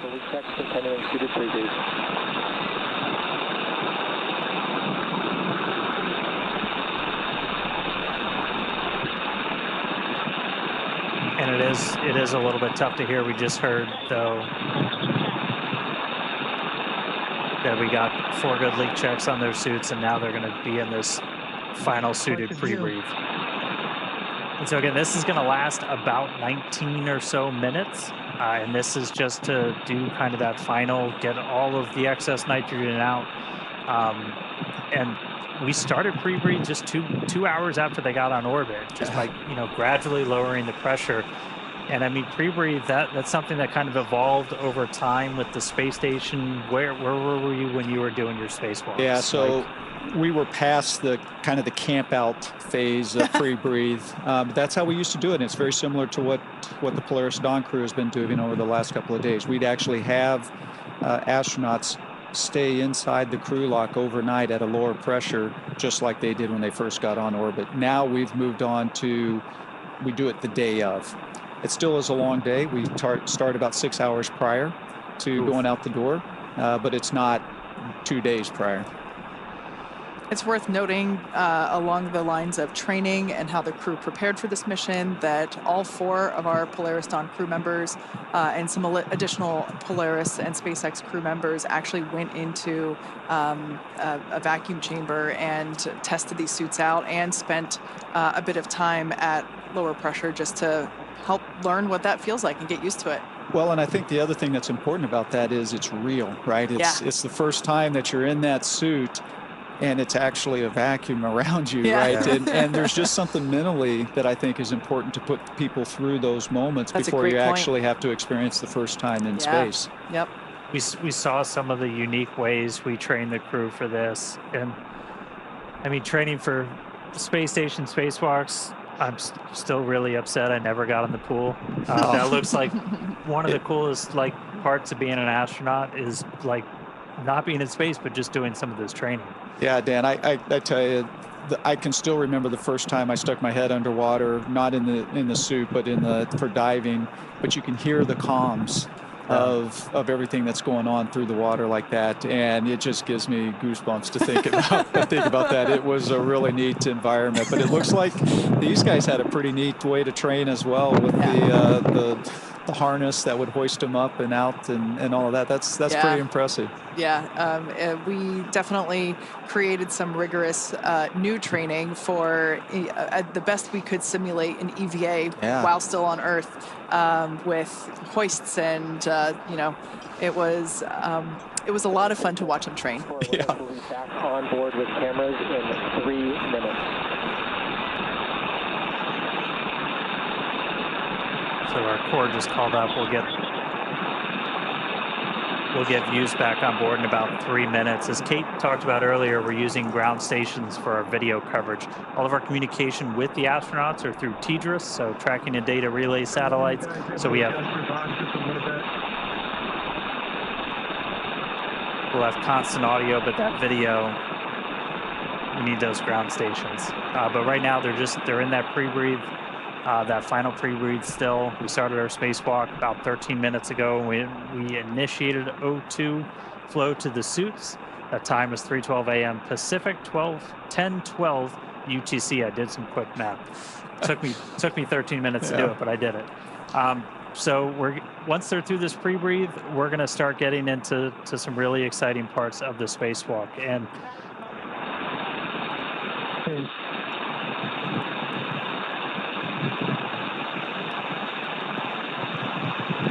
then after we get through the pre-breathe, we're going to get to cabin vents. So, what's going through your head when you're like, man, it's happening. The air's going out. It's really happening. It's happening. Yeah, I tell you, it is a long process to get to this point, right? They've been prepping for this for 2 days, right? And one of the hardest things I found about the spacewalks is the waiting. Hurry up and wait. Hurry up and wait, right? You are so ready to go out and to do this mission and to go out that hatch, and it just takes time. And I think that's one of the things you talked about, my 5th versus my 1st. Your 5th, you kind of understand how long it's going to take. You have a better appreciation for how long it's going to take. And so you literally find yourself in these moments when you're kind of waiting through this pre-breathe or you're waiting for the airlock to depressurize. You just kind of find yourself just floating there, kind of zoning out, trying to keep yourself calm and relaxed, and until that moment when it's game time. Yeah. Now, just a quick mention, we're about a minute out until we get those views back inside the cabin. The view that we had previously was our Dragon tracker, which if you want to see where Dragon is, you can actually look that up as well. We have it on our website, spacex.com/follow-dragon. But yeah, just as a reminder, our crew, they are in their designated, or well, Jared's not, but our crew members, basically Sarah and Kid, have switched their seats for the EVA. Last time we were able to see inside the cabin, we saw Jared awaiting to open the hatch. So he wasn't in his commander seat, but Sarah is now sitting in Scott's pilot seat, also known as seat 3. And then Anna is on the far left side, and Scott is on the, oh yeah, we can see it there, on the far right side. And also just a reminder, their call signs for these EVA operations, Anna being support 2, Kid being support 1, and then Sarah being EV2 and Jared EV1, representing that Jared will exit first, do his activities, which include just some mobility testing of the suit, and then Sarah will go out and perform the exact same testing once Jared comes in. Meanwhile, Kid and Anna will function as the eyes and ears.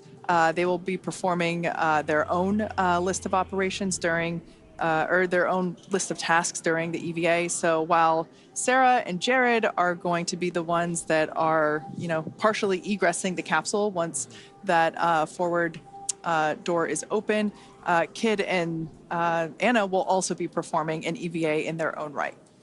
That's right. And we talked about it earlier, first time for people exposed to the vacuum of space. There's a lot of firsts in this. That's going to be a really cool first, not just for us and Dragon. But we are going to be getting views back really soon. We're, again, just in that final pre-breathe step right now. And then we're going to start venting Dragon down to near vacuum. So we're going to have a couple of different valves that are going to open up, and the atmosphere inside Dragon is going to start going overboard out into the vacuum of space. Now, the crew, the ground, they can control, they can pause that cabin venting if they need to. We can pause and resume. The most likely reason is for ear equalization, is again, you're going through a lot of pressure changes anytime you do a spacewalk. And so if you've ever flown on an airplane and your ears popped, you've experienced just a little bit of what they might be going through right now. Once we start cabin venting, if we terminate or abort the spacewalk during that venting, we cannot start again. We talked a little bit earlier about how consumables are like the thing that really drives you. And for us, we don't have a great big airlock with this, with a full station's worth of oxygen and stuff like that.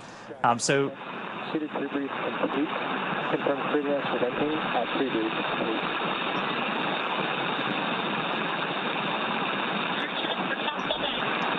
EV1 go. Forward go. Support keep down. Copy, initiating cabin venting. There we go. That is great news. Exciting. So that breathing of increase, that pre-breathe where they were breathing increased oxygen, we just heard that they're good. They all 4 crew members gave the go. So now we're gonna vent the cabin.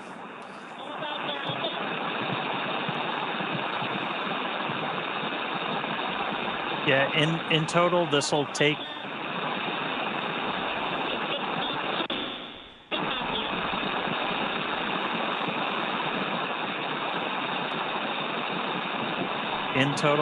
about 8 minutes, and you can, the graphics you see on your screen, that's live telemetry, everybody. So you can see the pressure inside Dragon starting to tick down.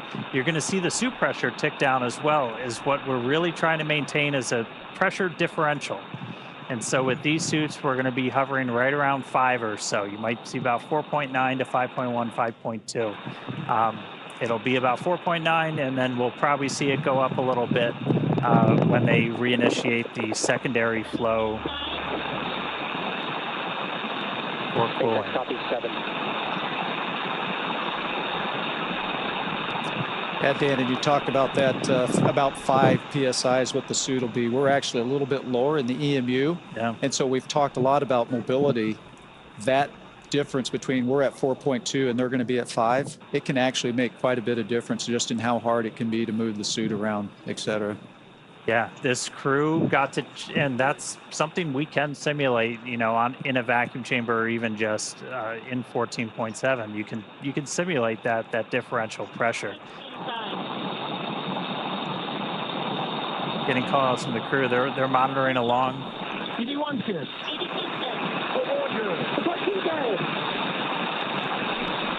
We're gonna hear that kind of.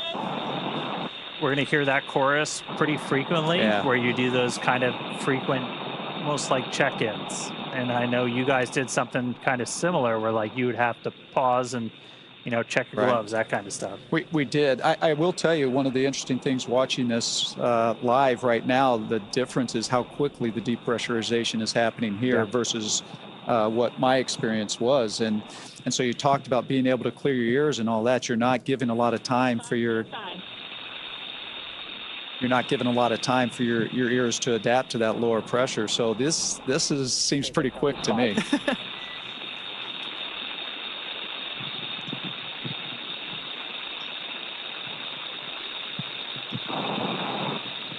Yeah, breaking new ground with this, new suits, new operations for everything.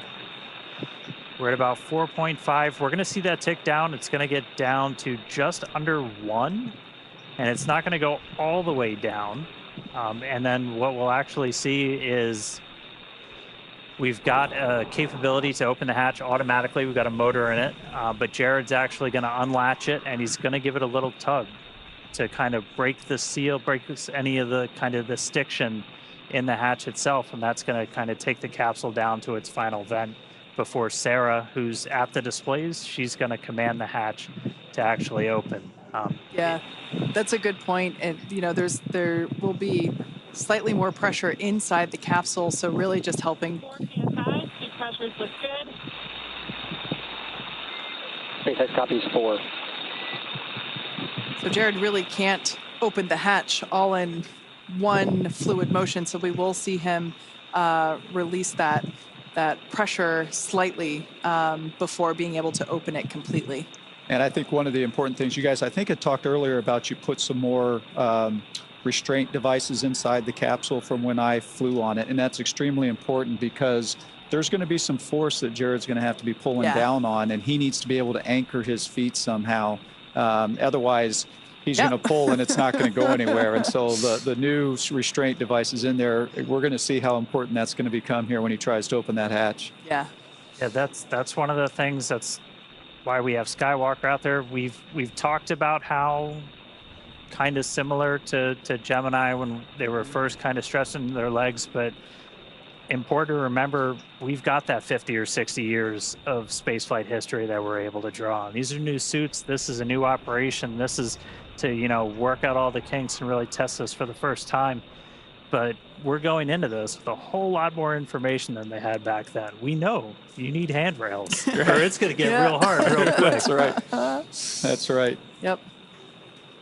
We did also hear Dragon's moving into its EVA orientation. Essentially, we're going to point the trunk at the sun under 3 PSI. I think it's also interesting you notice that the depressurization has slowed down a little bit, right? So as we get to this lower pressure, it's just taking it longer for that remaining little bit of air to go out through the vents. And TV1, com check. TV1, loud and clear. Loud and clear as well. And also hear the Vox starting to adjust its levels. Yeah. That flow of oxygen has not stopped, but the microphone's kind of adjusted and it's getting a little bit clearer. And yeah, keep an ear out. You might hear their voices start to like tenor down a little bit.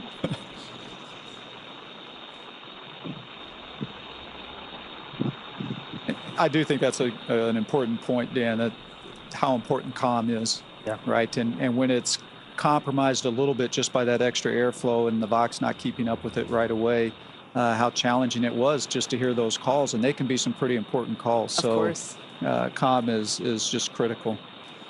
We can see Dragon capsule now approaching close to 2 psia. Like Dan mentioned earlier, that's going to get to just under 1. It's incredible to think that, you know, the Dragon capsule in all of its power and glory and awesomeness, the new capsule is around their bodies, right? Yeah. That is Yeah. what is going to protect them from the vacuum of space. And, you know, just seeing how, even though it's puffed up and we know that it's, you know, holding that pressure, it still looks so cool, for lack of a better word. EV1's good. EV2's good. Well, we're good. The flight crew dead. Yeah, you really have 4 mini spaceships in there. Pressure approaching 2 psi. I guess that means we have 4 aliens in there too. Yeah, that's right. Dragon SpaceX, less than 1 psi from hatch operating pressure. We have a TDRS handover in 2 minutes. We are going to wait until after the TDRS handover to command into hatch open prep. EV1 copy.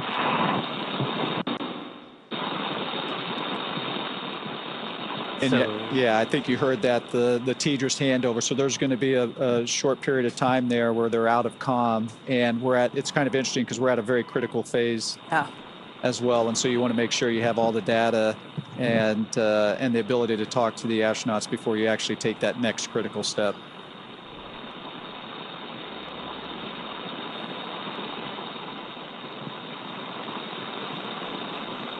We'll see it. We're seeing that pressure continue to tick down. Dragon originally designed to be able to still operate in a vacuum. That was some of the emergency situations I know you trained for, Mike. We did make some modifications to this one to essentially turn Dragon into a functional airlock. We added some additional vent paths. We do use like some of the same ones that you guys use to like pressurize the vestibule and stuff like that. That are actually in the hatch, but we've got an extra one in there to be able to essentially do that depress as quickly as we did.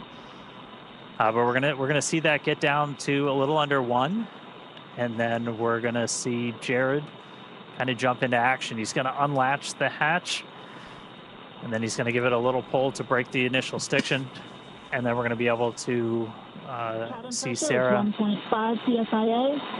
All suits look good. One copy. That's one thing to note, that while we have been progressing through this pretty quickly, we did have the capability to pause if any of the 4 crew members needed to, you know, take a moment to, you know, let their ears come to equilibrium or just kind of get comfortable again. We did have that option, but everything has been going really well so far. We haven't had to pause cabin venting. And if you're just tuning in, heck of a time to do it. We're about good timing. A little under 28 minutes into the spacewalk today, which again, that started when we started flowing O2 to the suits of these crew members. That was at 3:12 Pacific, 10:12 UTC. We just heard that Dragon's now in its EVA attitude. Handover complete.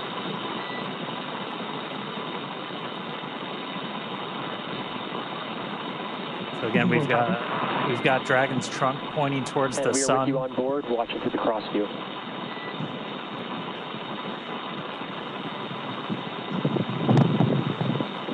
That was SpaceX core Arthur Berrialt, just letting the crew know that the cameras are on inside, and basically which camera is looking at them.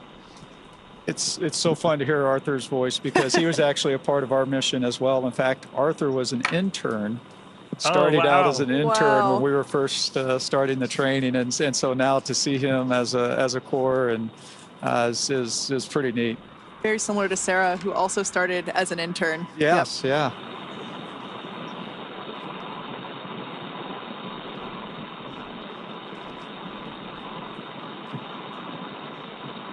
Right, we're coming up on 1 psi. You saw the light change a little bit through that window as we're in our EVA position, trunk facing the sun. That's going to help us with thermal inside the capsule and on the crew suits. Also going to make sure we're maintaining that that optimal pointing for communications with the TDRS satellites. Once the hatch is open, we're going to disable any of the Draco thrusters that point forward, because you don't want thrusters firing off when a crew member's outside.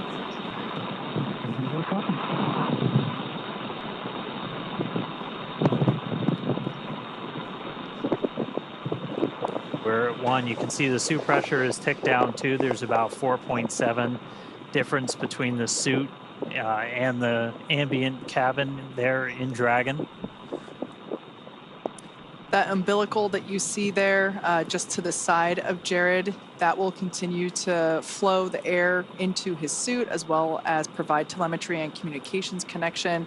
That's also where we have the safety harness built in as well, so it's able to... Dragon SpaceX, cabin pressure below hatch operating limit. Stand by for transition to hatch open prep.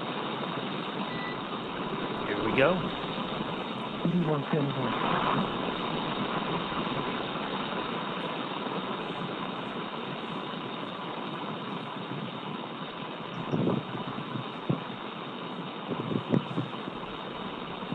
Mike, did you get to open the hatch? I did. You did? Yes. Yeah. When you go out as EVA hatch open front. Dragon SpaceX, for an EVA hatch open prep. Confirm crew ready to open hatch. That is great news. EV1's good. EV2's good. EV1 good. EV2 good. EV1, we're ready to open hatch. SpaceX copies. Dragon, you are go to open hatch. Go. Exciting. Copy that, SpaceX. Go to open the hatch. Mike, as you mentioned before, that continuous communication. The hatch handle.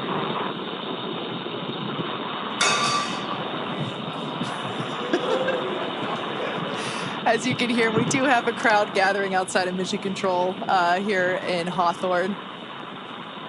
In their excitement, somebody dropped a cup. We can see our commander, Jared Isaacman, now turning the crank, which allows the that top hatch to open. We'll see him give it a pretty heavy... EV1, hatch is visually indicating open. SpaceX copies. Stand by.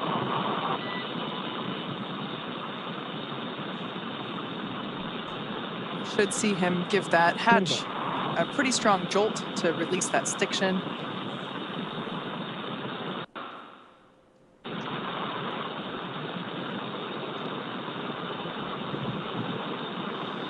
Hatch is now unlatched.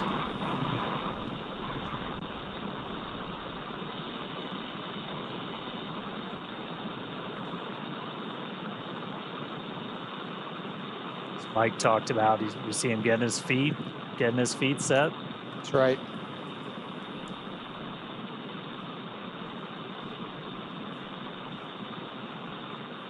Dan, you'd asked if I'd gotten open the hatch. So when you go out as EV1, just like Jared here as EV1, that's typically the role for you is to open that hatch. And you guys have to draw straws, fight over who gets.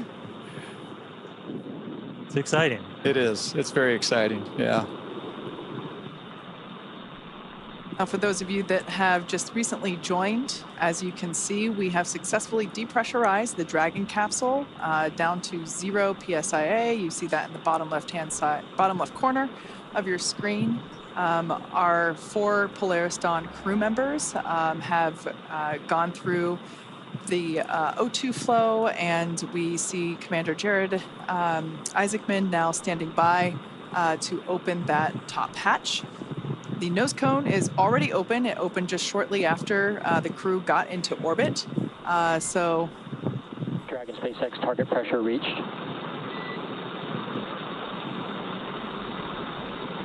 Copy that, SpaceX. I'm unseating the hatch now. Jared now opening Dragon Resilience into space. So we saw some motion on the hatch. Again, he's just giving it kind of that initial tug. And then Sarah gets to push the button to swing that hatch open.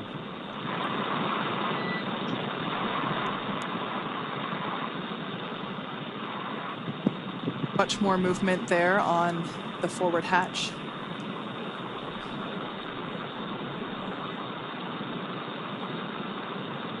This must be pretty exciting for Jared because that center part of Dragon SpaceX, that's a good brace. We're going to have you repeat the operation. Center of the hatch actually has a window. SpaceX, the hatch is unseated. Copy. Let's give it another pull. The hatch is several inches inflated to the green light. Copy. We see it.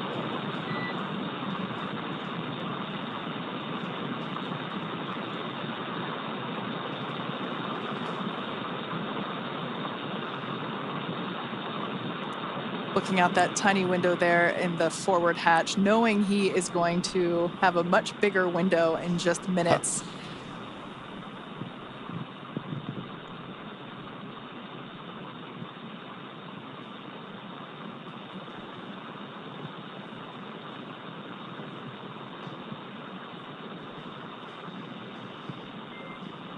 Dragon SpaceX vent complete. EV1 return to seat. And EV1 copies, transitioning back under the display.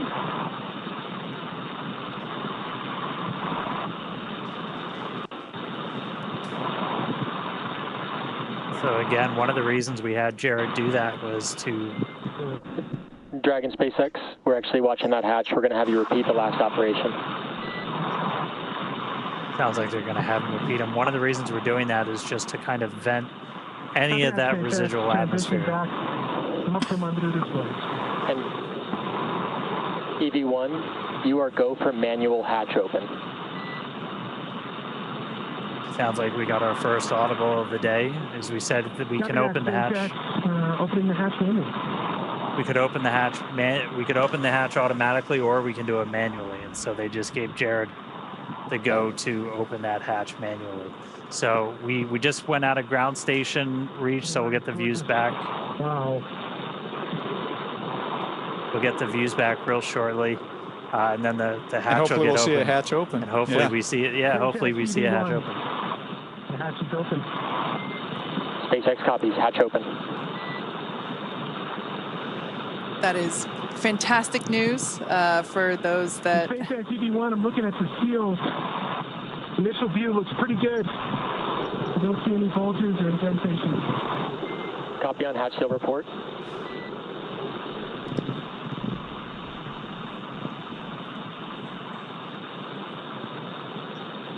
Yeah, that seal that you just heard him talking about, it's such a important part for the end of the EVA, right? So that when they close that hatch again, you get a good...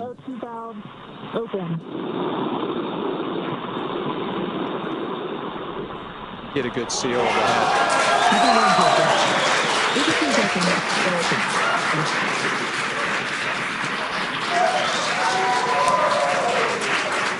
EV2 SpaceX, can you command open forward hatch? This is going to stall it open. There is our first view of the forward hatch, wide open to space. Forward hatch.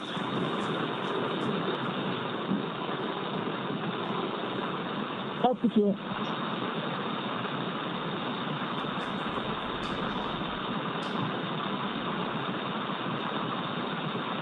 If you just jumped in, we are 38 minutes into today's spacewalk, and the hatch is open on Dragon. First view from a helmet cam, looking out. Dragon SpaceX, we see it stalled. EV1 is go to continue. That structure you see there is... For egress. SpaceX EV1, I'm transitioning back from under the display. SpaceX copies, we're with you in your helmet cam. Once again, this helmet cam, that structure we see is the spacewalker. This is Jared now egressing through the forward hatch of Dragon Resilience.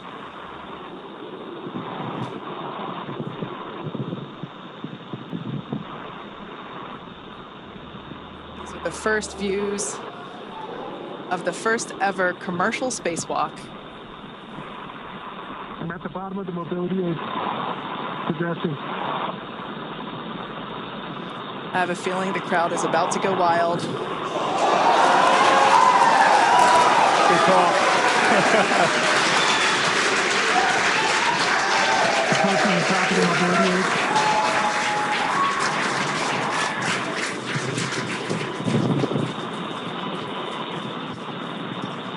There's SpaceX.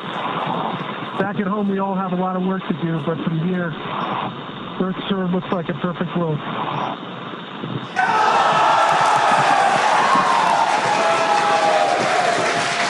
Alright, SpaceX, EV1, I'm going to step into Test Matrix 1. Single-handed mobility demonstration. Commander Jared Isaacman now emerging Copy, from... we're with you in Test Matrix 1, watching from the nose cone.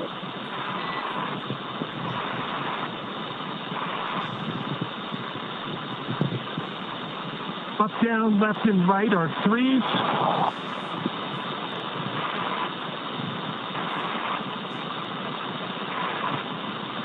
Pitch and roll are 3. Yaw is a 2.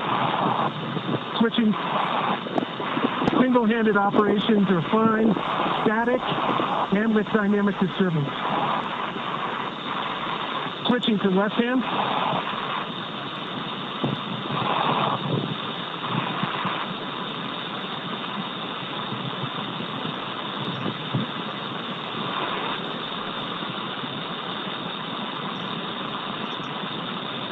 Up, down, left, and right are 3s, maybe a 2.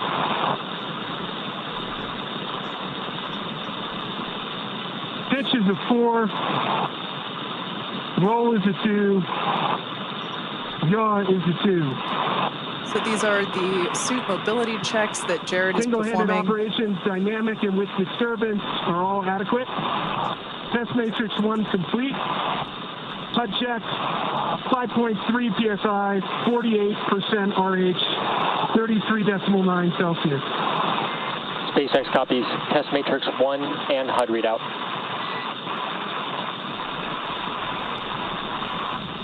Crew ops check, EV1's good. EV2's good. Crew good. Crew good. Okay, stepping into vertical translation.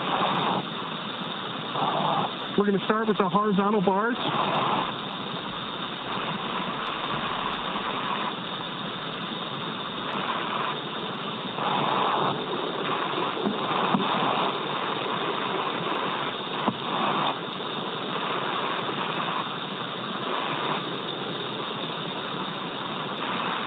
All right, we're going to transition over to vertical.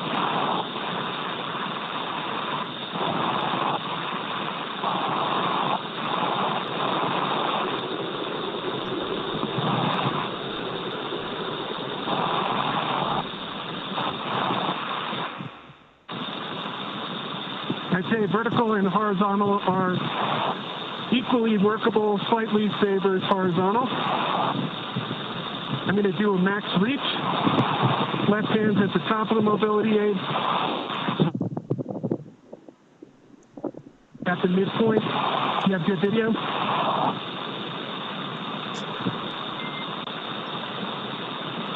We just lost our live video, but stand by 1.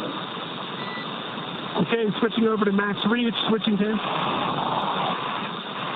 Copy that, SpaceX. I'm holding up at the max reach.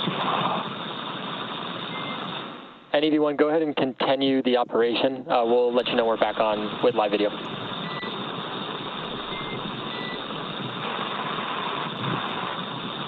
Copy that. And for your awareness, max reach, left aid, and the mid bar. And that's Test Matrix 2 is complete. HUD readout, 5.3 PSI, 33.9 Celsius, 50% RH. Copy, Test Matrix complete and HUD readout. Crew op check, EV1's good. EV2's good. We're good. Crew good. Stepping into Test Matrix 3, hands-free demonstration. EV1 SpaceX for ingress time. Go, SpaceX. Recommended ingress time of O2 flow plus 47 minutes. Copy that. Ingress time, 47 minutes. And Dragon, we're back on live video from the nose cone. Copy that, SpaceX.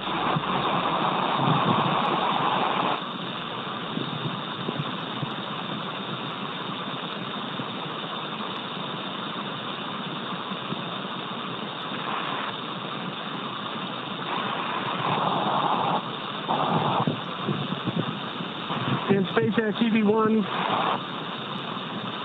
I would say the hands-free demonstration is very comparable to the trainer in terms of the foot restraints. SpaceX copies. And EV1, when you have time, if you'd like to return to the reach demonstration, we'll take a look at that with the live video. After that, test matrix 3 is complete. The HUD readout is 5.3 PSI, 47% RH, 33.8 Celsius, and stepping back into max reach. Copy test matrix 3. And as you can see, top of the mobility aid. And let's get a quick crew ops check. EV1's good. EV2's good. I'm good. R2's good. Copy that. Okay, max reach, whether it's left or right hand, seems to be about the same. Top of the mobility aid, and then the mid-road. Copy, we see it. Checking up from the bottom.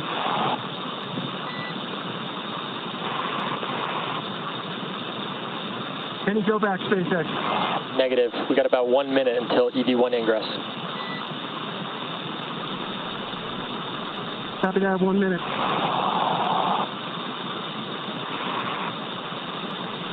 It's gorgeous.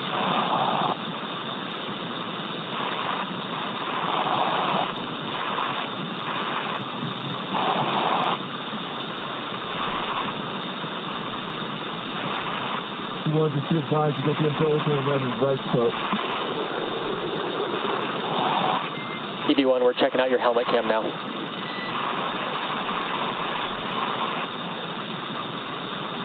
Well, I'm checking out your nose cone right now. And looks pretty good.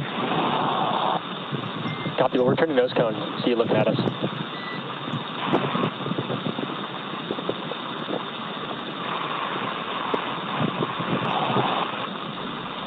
All right, we're coming up about that O2 flow timer time. Crew check for ingress. EV1's good. EV2's good. R2's good.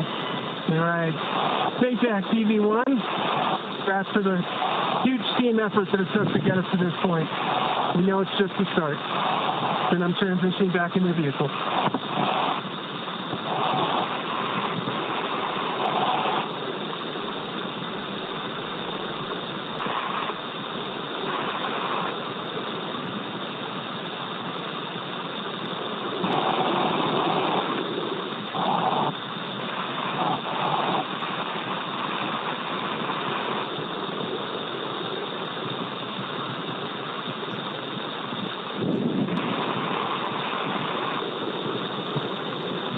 And SpaceX EV1, just taking a quick look here at the hatch seals.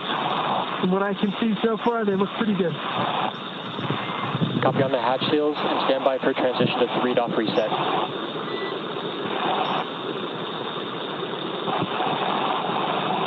Copy that, SpaceX. Good.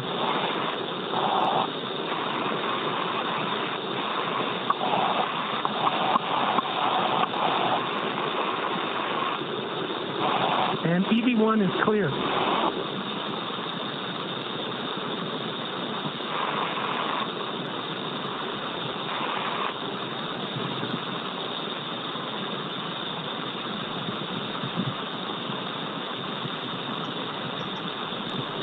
All right, so Jared back inside.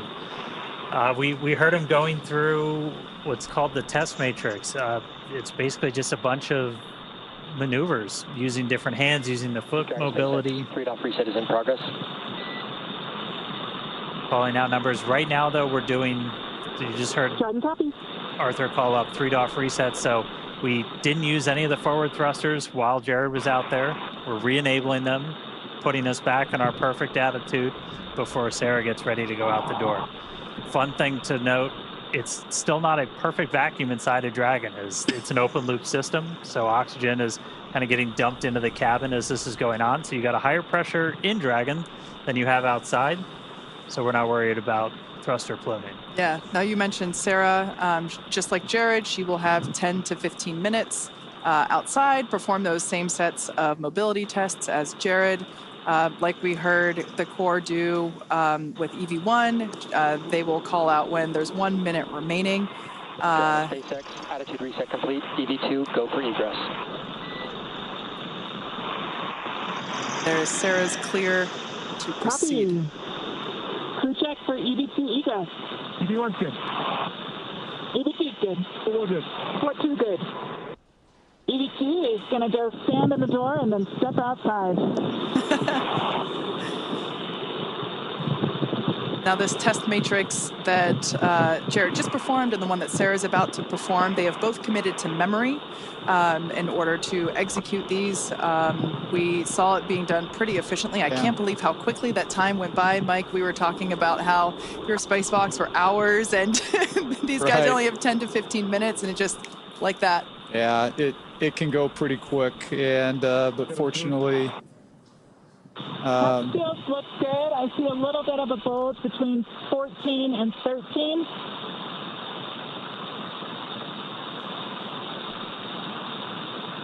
so you're hearing Sarah call out some more of the seal check there as she's exiting out. It's reseated. SpaceX copies that report. Good fix. So this was something we knew might happen, and Sarah between 28 and 27. Copy. The crew trained on exactly what to do in this scenario. Just pop it back in. And Reseat one it. final between 19 and 18.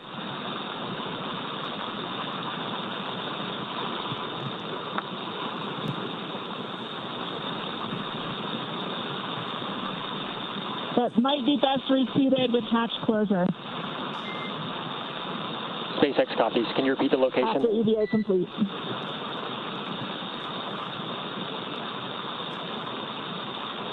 Between 19 and 18. All right, copy. I'll track that and ask again when you're ingress.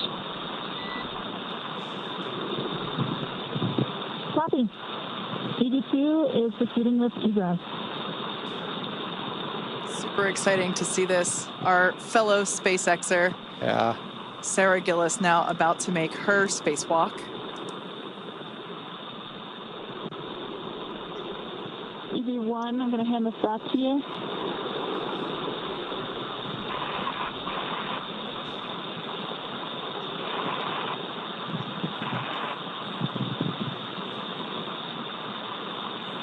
Like we mentioned, Sarah will be performing the same set of mobility tests.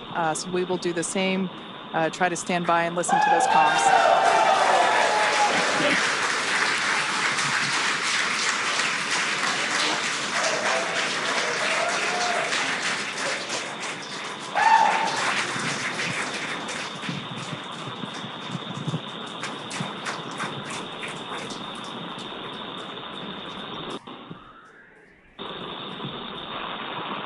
I said it before, a lot of us work here because we want to do this. All right, stepping into test matrix 1 for single-handed mobility.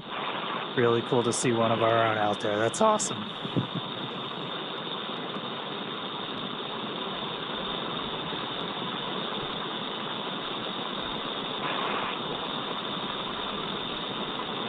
And EV2 for awareness, we're watching from the nose cone.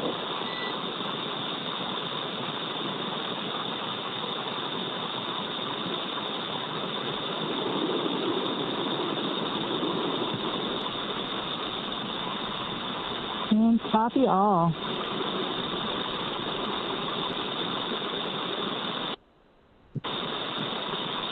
I would say in all three translation axes, I'm having certainly cross-coupled movements. Forward, back, I am inducing a bit of a roll.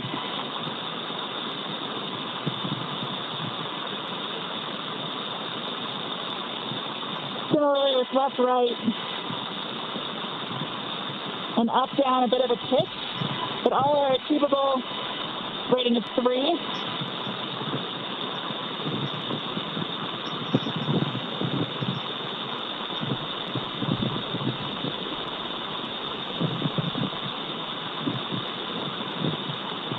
Yaw is a 3.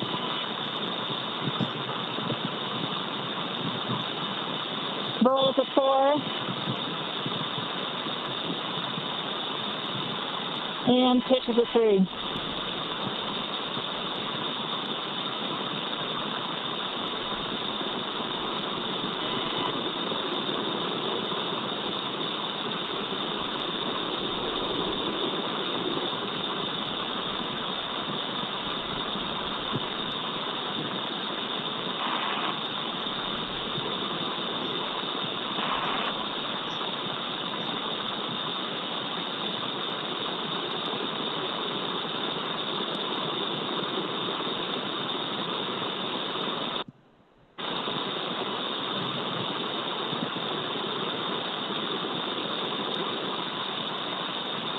Send source from left hand. Stepping into vertical translation. SpaceX copies. And EV2 for awareness, we're tracking an ingress time at O2 flow, 5-9 minutes. Copy, 5-9 minutes.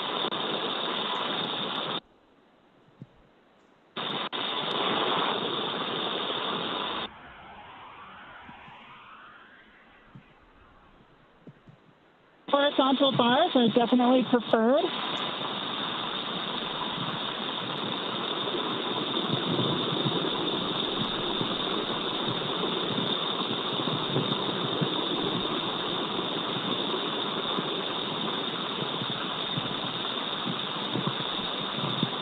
And I'm adequately able to stabilize my body with single-hand disturbances.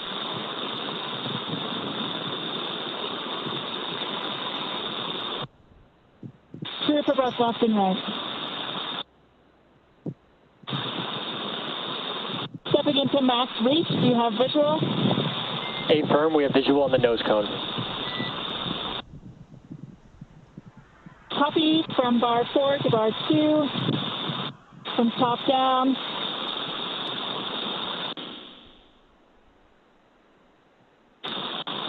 And similar reach from bar 2 up to bar 4.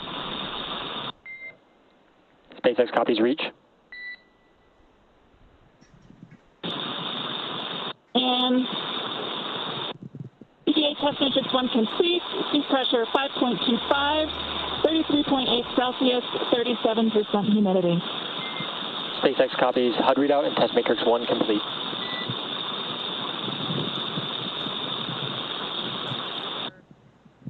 Copy, stepping into test matrix 2.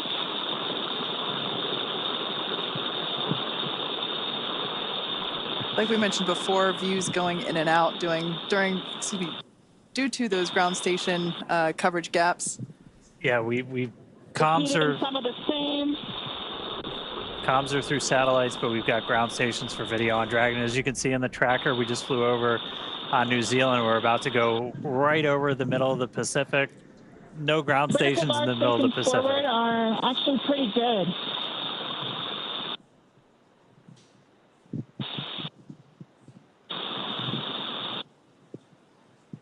We're hearing the voice of mission specialist Sarah Gillis, our fellow SpaceXer on her spacewalk.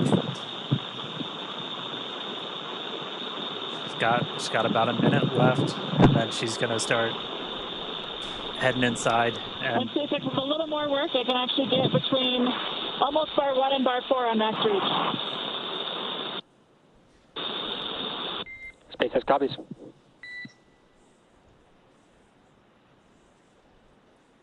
And you could see the Earth dark, and we flew into like an orbital. All right, and test matrix 2, trying to combine them, so we'll call that complete. Seat pressure 5.27, 38% humidity, 33.7 Celsius. SpaceX copies matrix complete and HUD readout.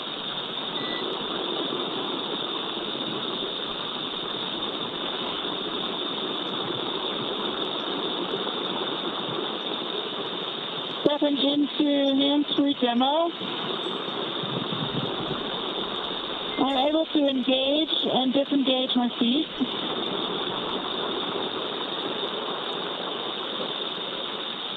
Copy that, EV2. And once you are able to engage, disengage, we'll actually have you start ingress. We're just over 5-9 minutes O2 flow.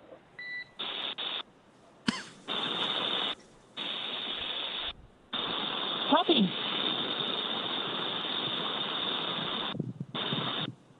The EV2's proceeding with ingress. Pre-check for ingress. EV1's good. EV2's good. Good. 14 good. Copy. Coming on in.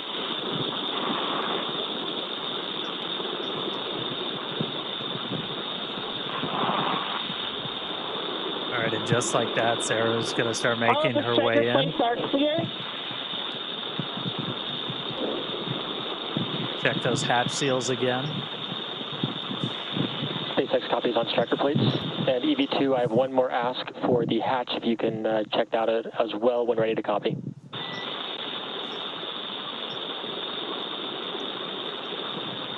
Ready?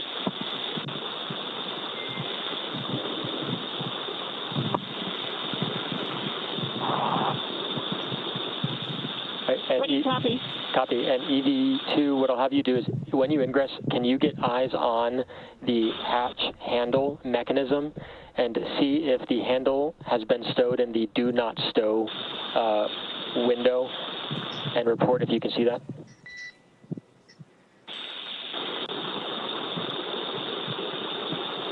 Check it.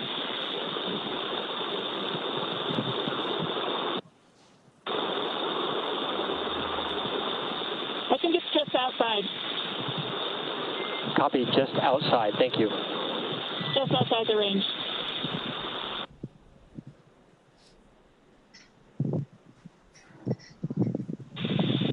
And for awareness, I do see a couple of those same points bulging again between 12 and 13.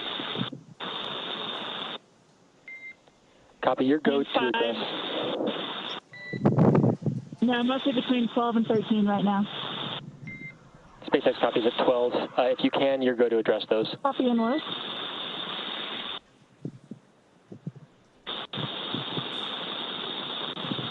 These numbers being called out represent the location around.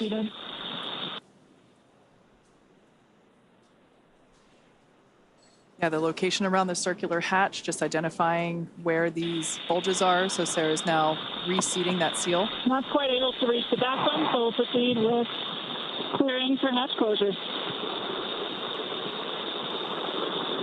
Just like that, we're already hearing about hatch closure. It's incredible that these two EVAs, just in 2 blinks of the eyes, are... EV2 is clear of hatch, please. 2 checks.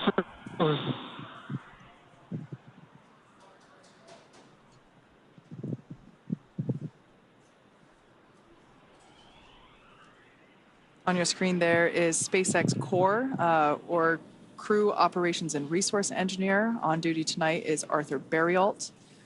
This is the voice to the crew throughout their operations. Of course, you know, everyone has to sleep, so we have different shifts for Core. But Mike, your time in Dragon. Driving close. You're good? Copy. Deploying handle.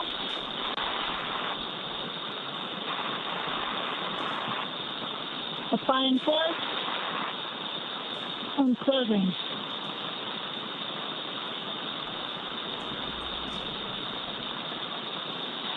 Once we get ground station coverage, again, we will be sure to bring you views within the Dragon capsule.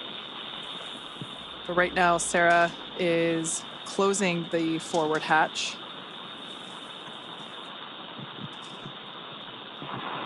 It sounds like we might give the motor a try. Confirm the hatch is visually indicating closed. And hatch is verified latch. Hey, command and EVA hatch closed.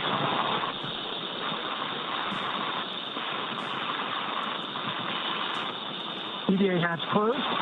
All Dracos enabled.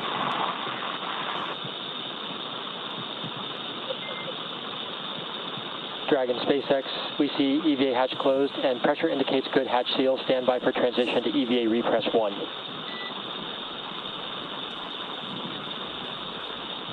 And EV1 copies. Everyone check secondary O2 valve closed. Copy. And then support 1, I'm good. EV1's closed. EV2's closed. 4-1 closed. 4-2 closed.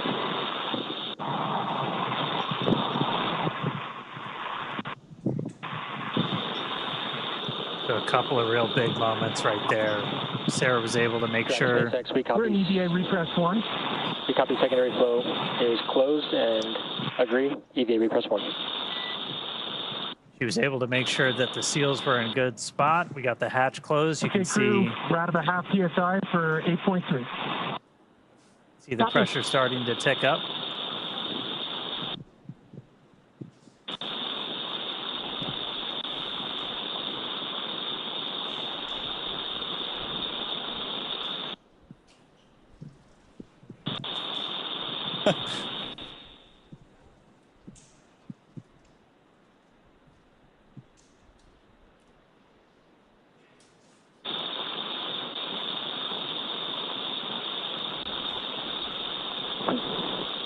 Just a final confirmation. Everyone confirm secondary O2 valves are closed.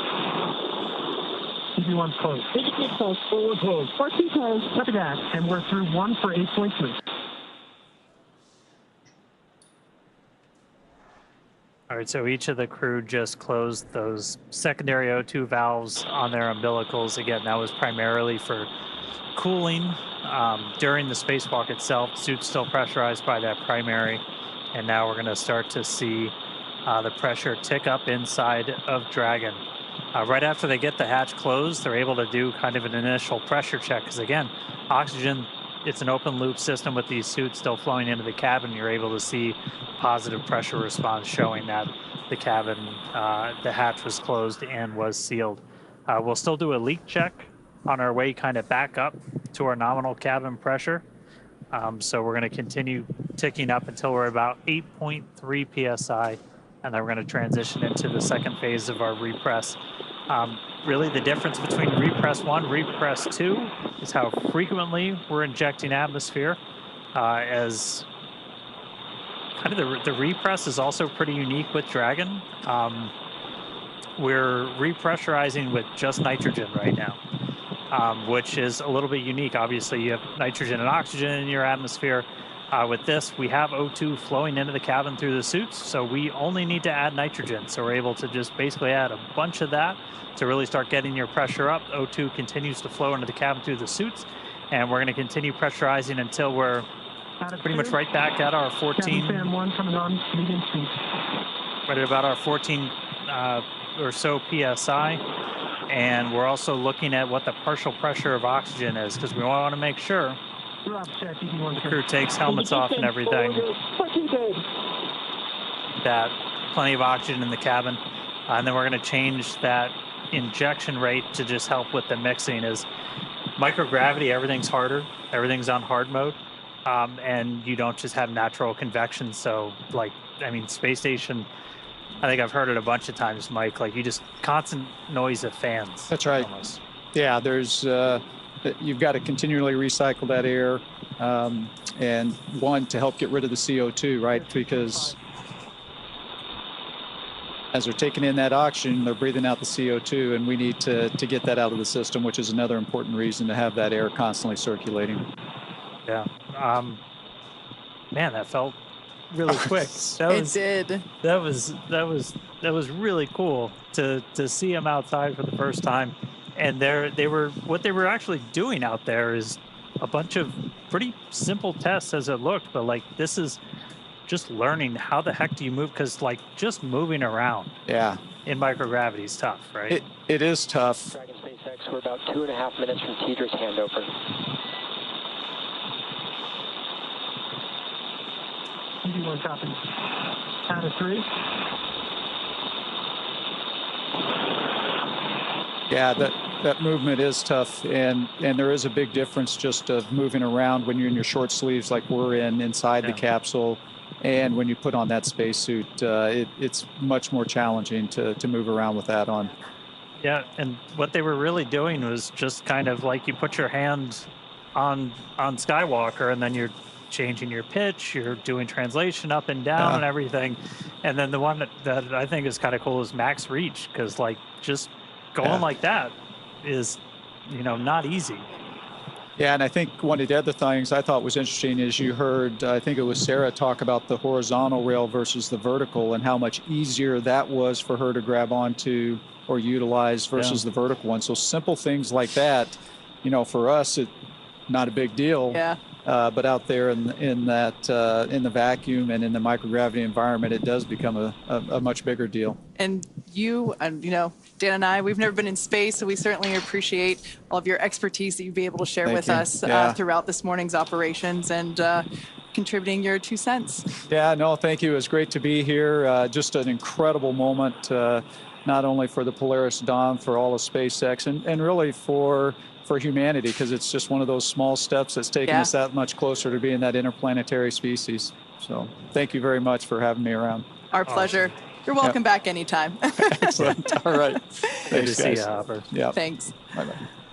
All right, so repress is continuing. We're a little over 4 PSI right now. Again, we're going to keep that going up until we're a little over 8, and then we're going to change our repress rate.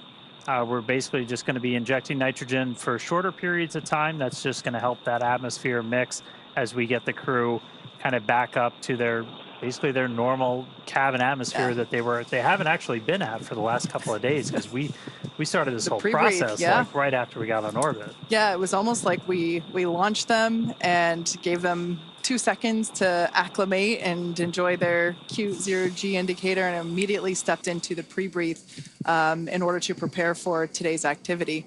And really, like you said, let them acclimate and let their bodies adjust. And, the success of that really was demonstrated today by the fact that we were able to step through all of the steps today without having to take the optional and available breaks to allow the crew members to adjust during. Oh, sorry, I thought we were going to get something there. Yeah, that we're Vox getting coming in. the teeters in and out, Yeah. so we'll get it back. But. So yeah, just the fact that the all 4 crew members were able to just go right along and didn't have to pause as the option was available, I think it's a testament to the preparation that they did before and during. Drop check, you doing good? EDG good. We're good. RT good. Just heard a quick check-in from them, so we're going to keep counting the PSI up until we get to about 8. We are going to do another leak check on the way up to our nominal cabin pressure. As you introduce atmosphere, you're introducing temperature changes, not just pressure changes, and so we'll get to a nice, pretty stable point when we're at 8, and then we'll let it hang out there for a couple of minutes, let the thermals kind of cancel out. That'll take about 5 minutes to do that. This obviously has to be done to make sure we've got a really tight seal with that hatch, as before we let crew get out of their seats, move about the cabin, anything like that, want to make sure Dragon is fully recovered. We just use Dragon as an airlock. Yeah, and actually the info that you were talking about, you see it there on your screen live with that telemetry there in the bottom left and bottom right hand corners. We can see the Dragon capsule and the suit pressures continuing to rise. It is incredible that we've only been in the EVA for 1 hour and 13 minutes. It flew by so quickly. On cabin pressure approaching 1 psi on PCO2. I'm sure for Jared and Sarah, it flew by even quicker. Yeah. We just heard Jared call down. We're coming up on 1 PSI for PPO2. So what we're really tracking before we give the crew the go to get out of their suits is both the actual, just the straight up, what the absolute pressure is inside, but also what the partial pressure of oxygen is. We want to make sure you don't have a hypoxic environment inside. Basically, you want to get them. They're going to be pretty much right back at the atmosphere that we're walking around in right now before they get their suits off. Our EVA clock's going to continue to count until we hear the call for EVA operations complete from our core Arthur Varialt. That's going to come once we are done with the repress operation. We'll see a couple of other things happen with the suits. They'll do kind of a final washout of the pure O2 environment in the suit using nitrox before they get out. Nitrox being that same air mixture that you have in your scuba tank. If you've got any scuba divers out there, that nitrogen-oxygen mixture. Nope, still just air. They're just going to keep psyching you out.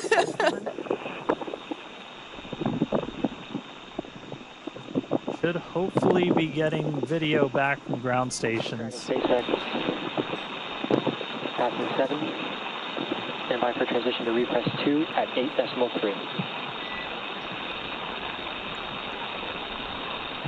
Okay, copy that, SpaceX. We're following along. Repress 2 at 8.3.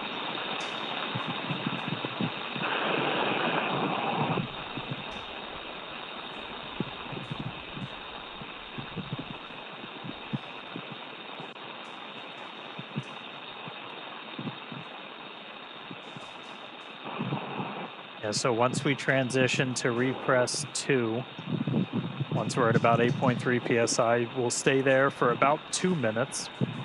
And then once the cabin gets up to 9, we're going to pause the repress and we're going to do a cabin leak check. This is another kind of critical check. We did the initial one after they closed the hatch, where you're able to do just kind of a, let's look at the pressure. Is it increasing at the rate we expect inside Dragon? Yes, it is.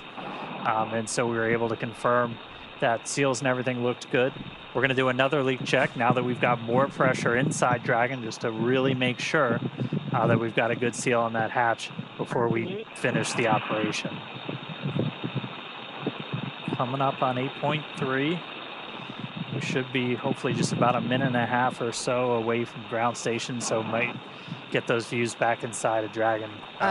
Yeah, it would be great to see them post EVA. Now, just like when we were depressurizing the capsule, there was the option to pause. EVA repress 2. Crew ops check. EV1's good. We're good. And yeah, that comms that we're hearing. About a half PSI before we get to the leak check. Dragon SpaceX with you, monitoring for leak check at 9 psi. The continual checks with all 4 crew members to make sure that everyone is good. If the answer to one of those checks was no, there would be an option in this repress sequence to pause, possibly to reduce the, allow for ear pressure equalization.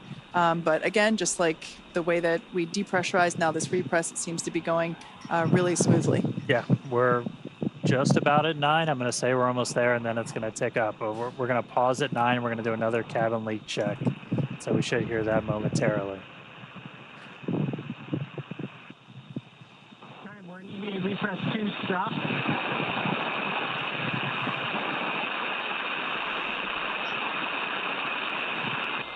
Dragon SpaceX is with you in EVA repress 2. Stop.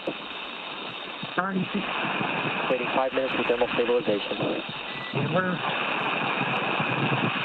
copy that, SpaceX. We're tracking. And crew for your awareness, we do a positive repress rate. We are 30 seconds into the leak check.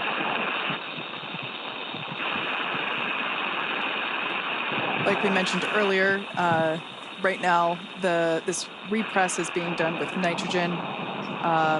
Once we get your awareness, TPO2 is 1.35, halfway there. The suits are still flowing that oxygen, and in a few minutes we will begin to flow. We'll do a flush of nitrox into the suits.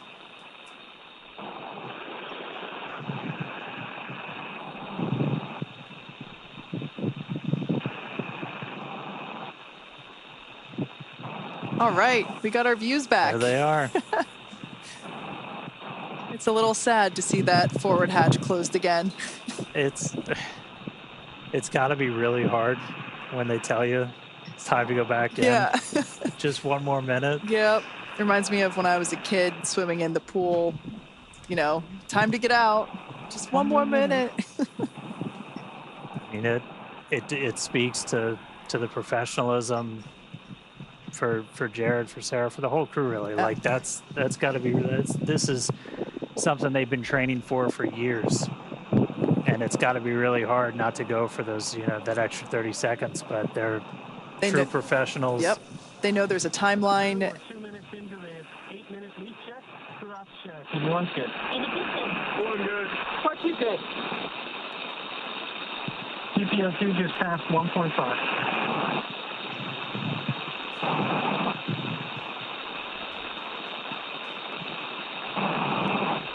We're a couple minutes into our leak check. You're seeing the pressure continue to tick up. We've stopped the nitrogen injections, but again, oxygen coming out of essentially a vent line on those suits. And that is why you're going to continue to see the pressure tick up. You heard Jared call out the PPO2. That's gone up. That's your partial pressure of oxygen. We're looking for that to get to over about 2.6, a little bit higher. And then our final actual, like, just ambient pressure inside Dragon's going to be right around 14.4 or so. And I mean, that's a little bit lower than what we're walking around in now. But like if you're at a little higher altitude state in the country or something, that's what you might be sitting in right now in your house. And they haven't been at that pressure since they left her. Yeah. But after we get all the way up there, we're going to do kind of a final flush of the suits using that nitrox that Kate was talking about. That takes them out of that pure oxygen environment, and that's one of the final steps before we'll hear that call from Arthur of EVA operations complete, and that's when our clock's going to stop. Our spacewalk did start today at 3:12 a.m. Pacific, 10:12 UTC. It's continuing to tick up. Ours was unique. We talked about it a little bit with Mike. There's different rules for every single spacewalk. It's kind of fun, a little challenging sometimes to track all of them. Even on the space station, there's We're halfway through the leak check. Still positive research.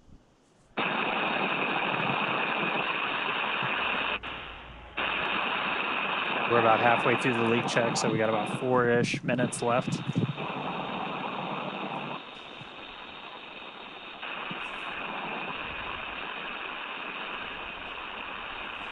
We can see the pressure inside Dragon stabilized during this leak check at 9.4. Helps to ensure that that forward hatch is properly sealed and shut. It's very similar to a suit leak check that we do in terms of sustaining a pressure and measuring that pressure over a period of time. Obviously the leak check for the capsule takes a little longer than the individual suit leak checks. But so far, so good. A little bit more than halfway through. Yeah, bigger volume. Check evaluation period start in 3 minutes. All right, so we hit. Copy that, SpaceX. We're tracking. Hit essentially a thermal stabilization. So again, this is the fun. I think it's chemistry. I'm not sure, but like as you're raising the pressure, you're changing the thermal environment inside the cabin, so temperature goes up. Your temperature goes up, your pressure can go up. So you wait for all of that to kind of equalize, and once that gets at a steady state, you can do a real no-kidding pressure check on this hatch. And so we're underway with that. That's going to take a couple of minutes, and then we'll hear the results, and then look to resume with the repress. It'll slow down a little bit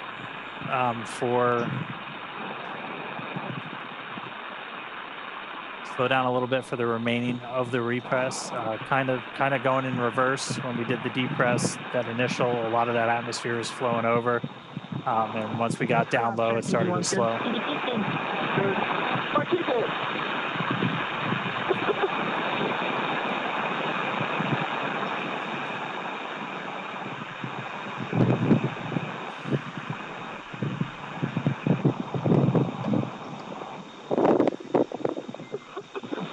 Really enjoying these in-cabin views. Everyone. Dragon SpaceX for awareness. This leak check is looking good so far, but we're still going to wait the full 8 minutes. Yeah, copy that, SpaceX. We're tracking. Sometimes it seems as though the feed freezes just because everybody's relaxing as the. We're coming up on 7 minutes into the leak check. It's 9.7. PPO2 is at 2.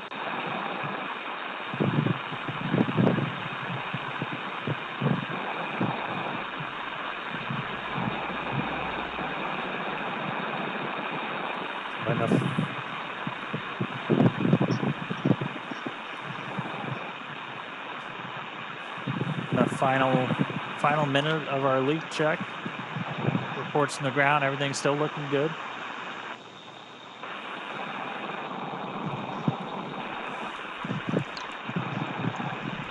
Heard Jared report down that partial pressure of oxygen right at about 2. Once that gets to about 2.6, we can essentially stop flow of that pure oxygen to the crew suits. Is like 2.6 is right where we want to keep it when we're at our final pressure.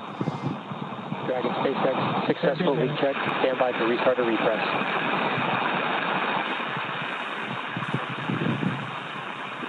Copy that, SpaceX. We're following along. Great news there. Successful leak check of the cabin. Repress 2.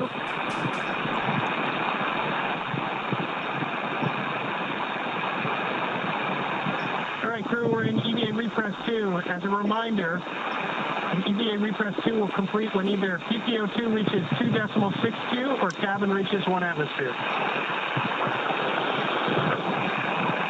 Right now we're coming up on 10 psi for cabin pressure, and PPO2 is 2.2.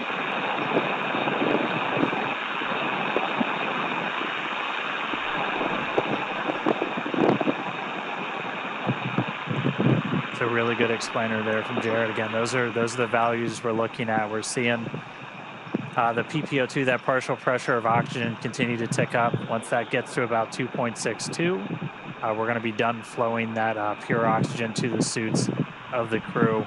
And then eventually we're going to get to 1 atmosphere. It's about 14.4 is our target for today. And then our repress will be complete. So this will go a little bit slower than the initial repress. This could take up to about 20 or 30 minutes, even in some of the times that we simmed it. You don't want to introduce them super quickly to a higher pressure. Anytime you're doing pressure changes, as gradual as you can make it, the better. And that's why we have like the built-in holds that we talked about that the crew can do. Exactly. These are opportunities for the crew to pause the repress and just allow themselves to come to equilibrium. Words are really hard right now. It is. And we haven't had to utilize 2.3 PPO2, targeting 2.62. Cabin pressure is at 10.3. If I was a betting man, I'd say we get to the PPO2 threshold first. At that time, O2 will switch to nitrox in the suit. All right, good news there. And cross check, he wants it. Dragon SpaceX, we concur with EV1 call.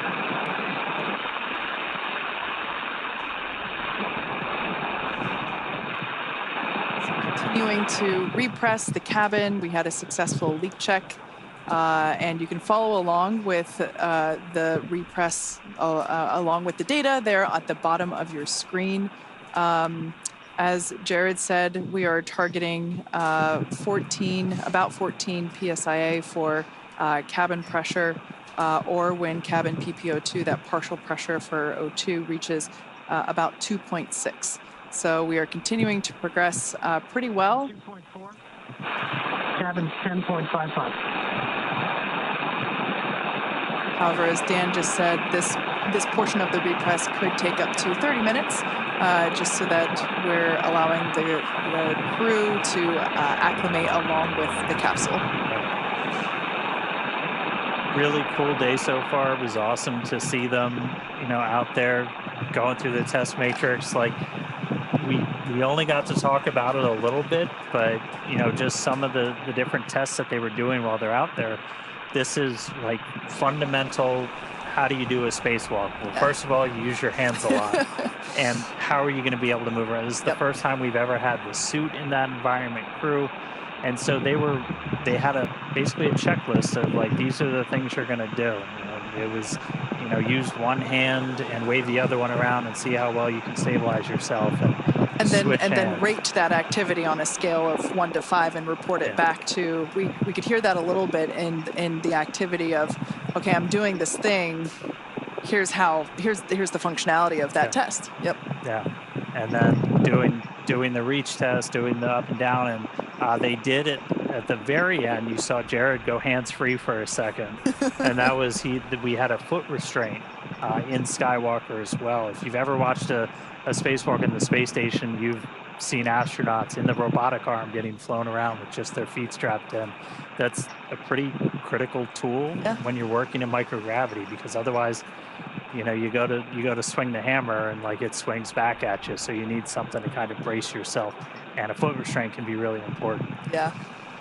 It was, we also saw the helmet cam getting checked out. That was certainly a highlight for us to see what Jared was seeing, even though at that point I think we were in, you know, the orbital night, but it was many amazing views, and it went by so quickly, both Jared and, and we're back. We got views again. SpaceX is with you. Reminder to start manual timer on nitrox pursuits.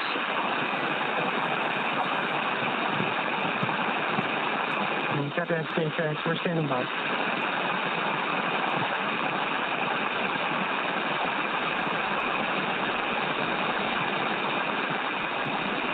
There it is.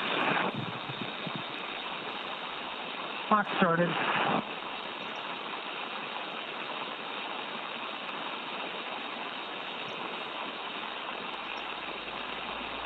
We're on nitrox pursuit.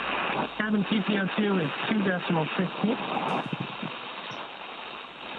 Cabin atmosphere is 11.11. Well, it might look like the feed is frozen. If you look closely, you can see small micro movements there with fingers and the strap above Anna's shoulder. We, unfortunately, due to ground station coverage, don't have video 100% of the time, even though we wish we did.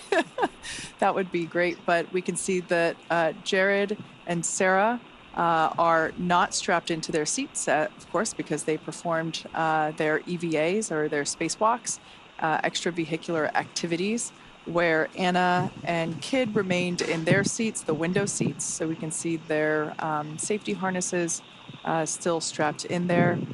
At this point in time, we are continuing with the repressurization of the Dragon capsule, Dragon Resilience. We had a successful leak check. 4-1 good. 4-1 good. 4-2 good. Commander Jared Isaacman continuing to check in with his three fellow. Check secondary O2 valve open.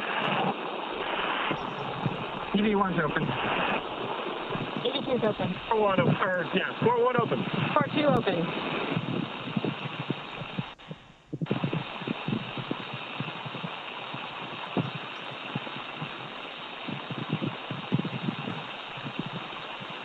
Continuing to repressurize the Dragon capsule.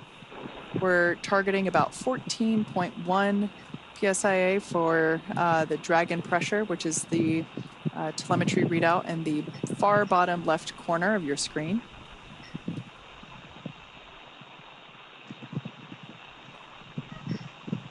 Yep, and along with that, we're also tracking the partial pressure of oxygen. So we did hear that they've stopped the flow of pure O2 to the suits, and they've switched over to nitrox. So again, anything that we're flowing into the suits also gets introduced into the cabin atmosphere. It's an open loop system. It's how you essentially maintain pressure in the suit, since you're just constantly flowing that air in there to wash out any carbon dioxide they're exhaling, to actually function as they're cooling. So we're switching over to nitrox just to make sure we maintain kind of the right balance of nitrogen and oxygen in that cabin before they get to go to take their suits off. So we're already at that for the O2. And so we're on nitrox in the suits now, still injecting kind of the pure nitrogen into the cabin itself. And the teams just keep an eye on the O2 levels as we go throughout, and we can adjust our injections as we need to. So we're just kind of hanging out now, waiting until they get to that 14, a little over 14, and then the call we're going to be listening for is going to be EVA operations complete from Arthur.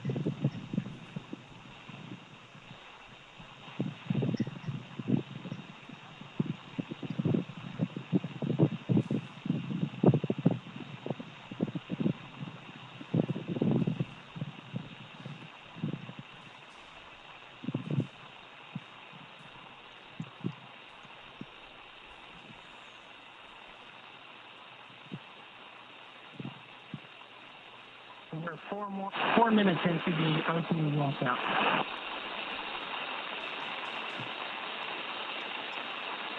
Cabin TPO2 is 2.9, cabin pressure 12.5.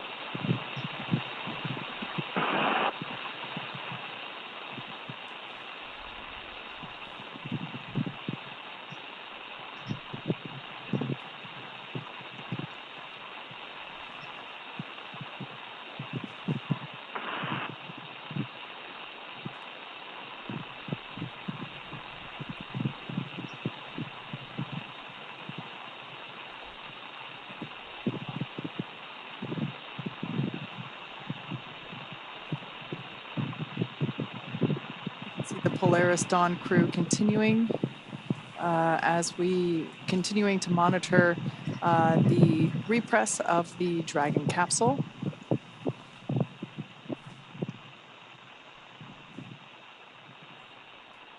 On the far left side of your screen is Mission Specialist and Medical Officer Anna Menon.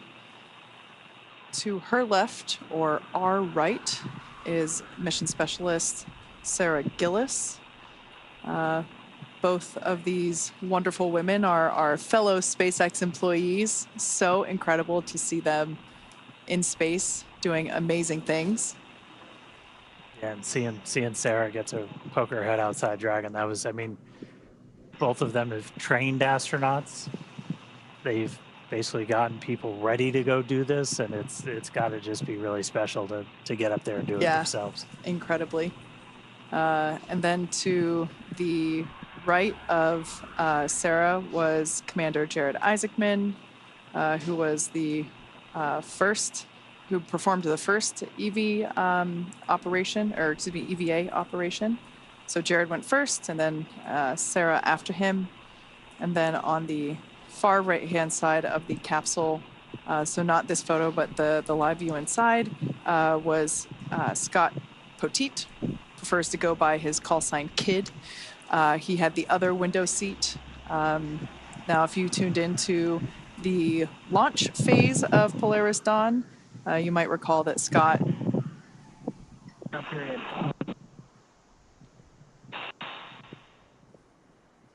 3 PSI. Cabin pressure is 13.3.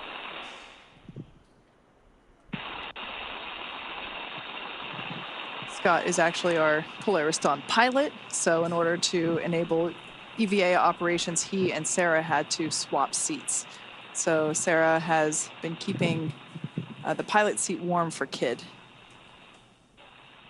Yeah, and like we talked about, we only saw Jared and Sarah actually get up and go outside, but all 4 of these crew members did a spacewalk today. All 4 were exposed to the vacuum of space. This is the first time that's ever happened in human history, having 4 people all at the same time. Yep. We saw Jared and Sarah go out and do those mobility tests. Anna and Kid, one of their kind of main roles was being the eyes back inside. Very similar if you've ever watched a space station spacewalk, where you let people inside who are able to kind of call out or fly a robotic arm or something. They're just a really important part of the team to make all of this work. Like, no spacewalk doesn't happen in a vacuum. It happens in a vacuum, but like you're never doing it solo. And so they were largely making sure that umbilicals didn't get hung up, and keeping eyes on seals and stuff like that for the crew. So also keeping an eye on the umbilicals in case if it got wrapped around their foot, and just really acting as the assistant coach while the EVAs were underway. Right, we're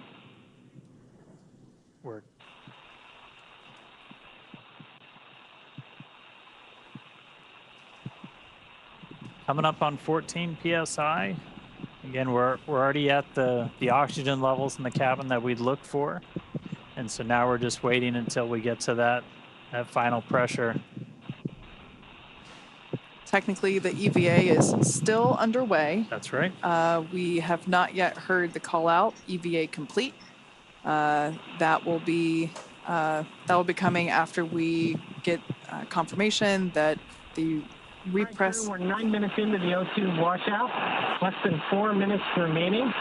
Cabin PPO2 is 3.1. Cabin pressure is coming up on 14.1.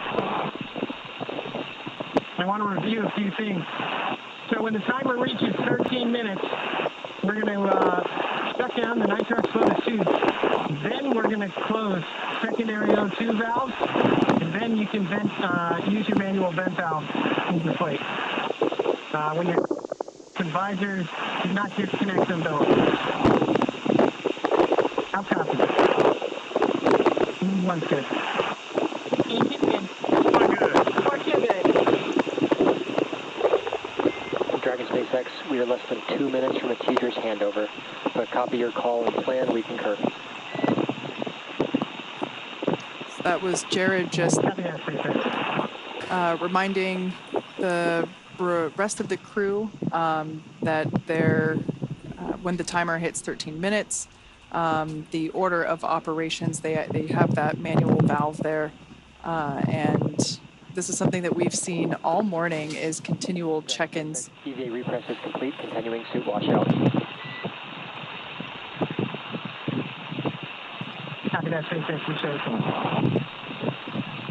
Great news there. Confirmation that Dragon repress is now complete.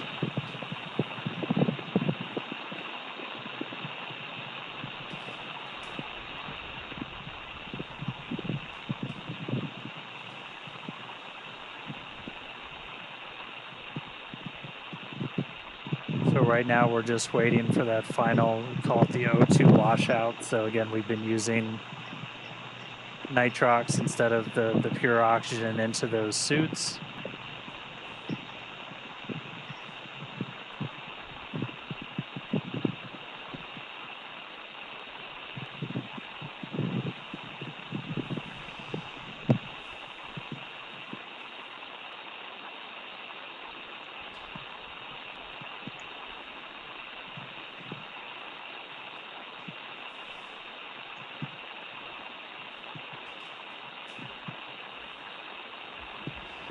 For anyone that has joined recently, unfortunately, you missed most of the fun. You'll have I encourage you to rewind. Yep.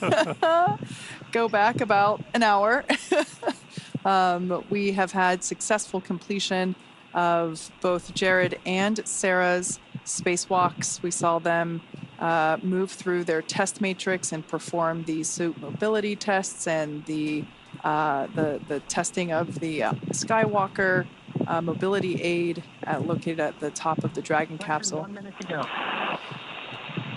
They moved through it quite quickly, really quite in the blink of an eye. And we've closed the forward hatch. We have repressurized the Dragon capsule, and we're now standing by for really the final operations of the morning. So yeah, unfortunately, if you only recently tuned in, you should definitely rewind and go back. There were some incredible views of the taking place during the EVAs. The crowd that we had in front of Mission Control here in Hawthorne was almost on cue. We're certainly excited, as were we, to see the views of Jared and Sarah emerging from the top of Dragon Resilience. It's been quite a morning, and can't believe it's already almost 5 a.m. Pacific. We had the... There it is. Arming, disconnecting nitrox suit.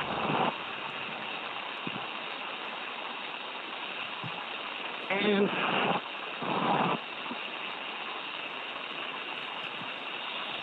one minute. Yep, please.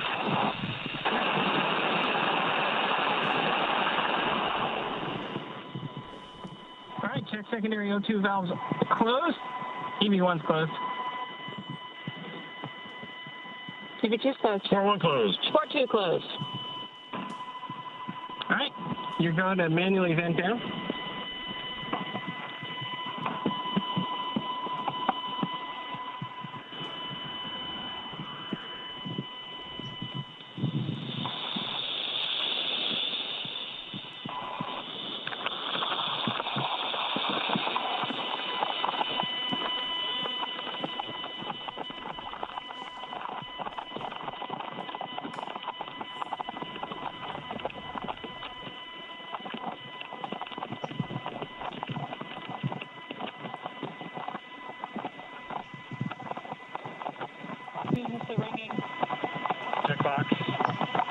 everybody.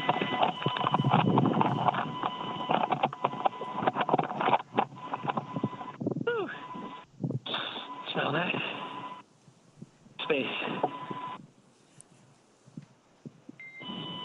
Dragon SpaceX, EV operations complete. And that's... Copy that, SpaceX. We show the same. Nice job for everyone and everyone at SpaceX who made it possible. All right. Section 9. Turn all seats, push to talk to manual. Armed.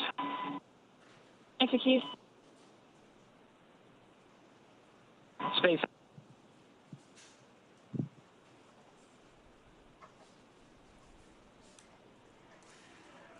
Wow. If you're just joining us, we just heard the call out that EVA operations are complete, which marks the completion. EV1, comm check on manual push to talk. Manual push to talk, loud and clear. All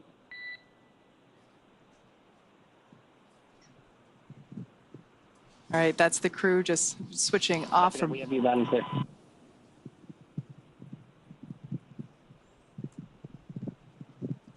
Just switching off from Vox and back onto the push to talk. That silence, really, that's it. That was the first ever commercial spacewalk. We started at 3:12 a.m. Pacific time, which puts us at 1 hour and 46 minutes. The 4 astronauts on board Dragon Resilience performed a suited pre-breathe process to acclimate their bodies for the reduced pressure. After that, cabin was vented and the hatch door was opened. And Mission Commander Jared Isaacman, he was the first to exit the spacecraft. He got out there. We saw him right as we were starting to get into that orbital sunset. He was able to complete all of his tasks before he ingressed, got back inside a Dragon. We did that quick attitude adjustment, and then it was SpaceX's own Sarah Gillis, the second to exit the spacecraft, do her task for the EVA. Jared and Sarah got back inside. Everybody's reporting back healthy. We had a pretty smooth and nominal repress. Our mission pilot, Scott Kidd Poteet, and our mission specialist and medical officer, Anna Menon, have been supporting the spacewalk throughout from inside. They went through the same pre-breathe, the same depress process as Jared and Sarah. They did a spacewalk too today, and everybody's reporting back healthy. And just, I'll say it again because all the stat heads out there, I know you guys are tracking, our official start time was 3:12 a.m. Pacific, and our official end was at 4:58 a.m. Pacific. That was 1 hour and 46 minutes of spacewalking time. Next, the crew's going to prepare for post-EVA operations. This is powering down everything on their suit. These were only needed, obviously, while they were in there. They're going to be able to get out of their suits next and kind of start moving around the cabin. They turn the Vox off, so we're not hearing kind of like the constant back and forth anymore. But wow. Really cool to see him back inside, EVA complete. And it's, you know, the work isn't completely done yet. They'll also have to perform some comms checks along with some additional tasks before their seats are rotated back into their pre-EVA position. And all in all, wow, just an incredible view. We've said it already a couple of times before if you're just joining. Dragon SpaceX will be with you when you're ready in 9.3. Cabin atmosphere is looking pretty good right now, very stable.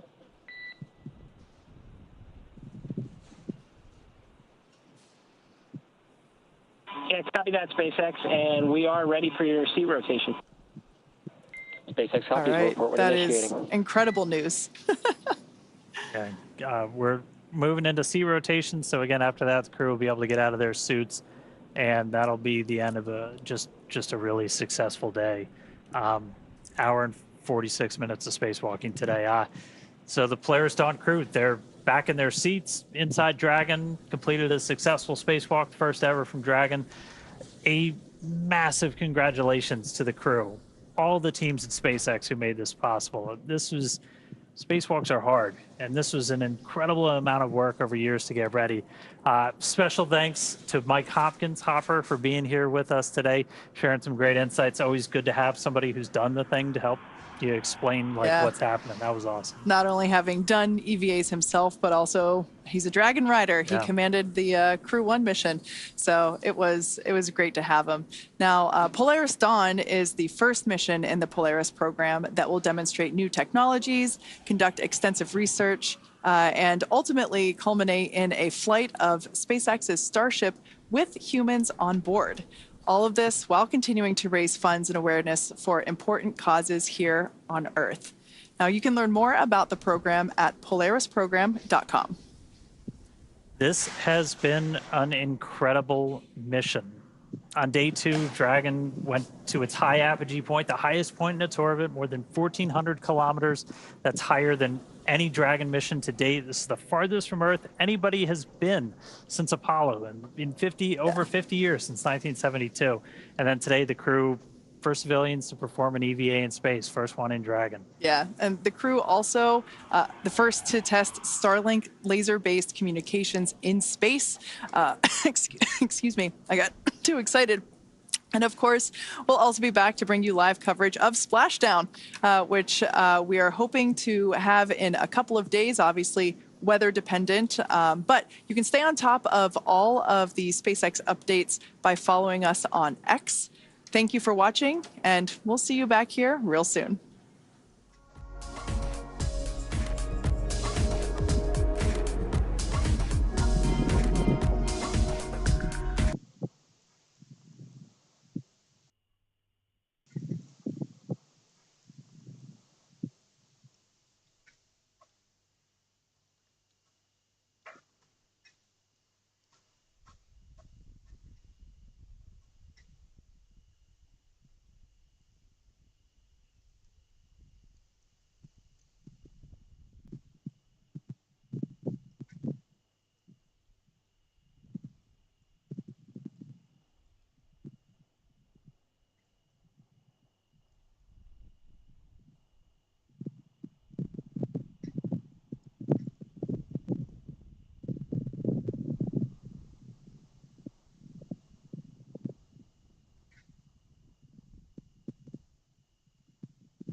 Yes or no?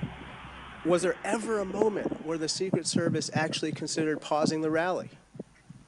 The Secret Service would have paused the rally had they known or been So the told answer is there no. was an actual threat. The answer is no. Correct?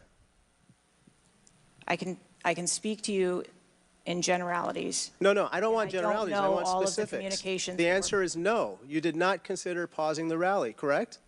The people that are in charge of protecting the president on that day would never bring the former president out if there was a threat that had been identified. Well, they did, because we've now identified 3 points in the 20 minutes before the shooting that the threat emerged. Let me point you to something else, which is the building that the shooter was perched on, seen here. This building is called the AGR building. I'm sure that you're familiar with it.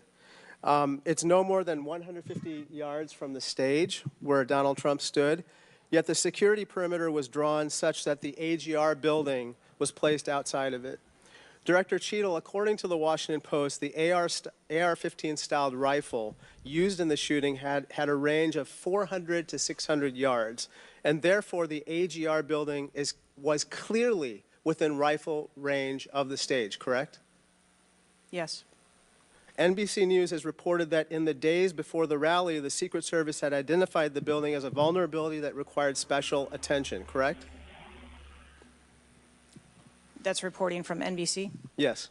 So I am still looking into an active investigation.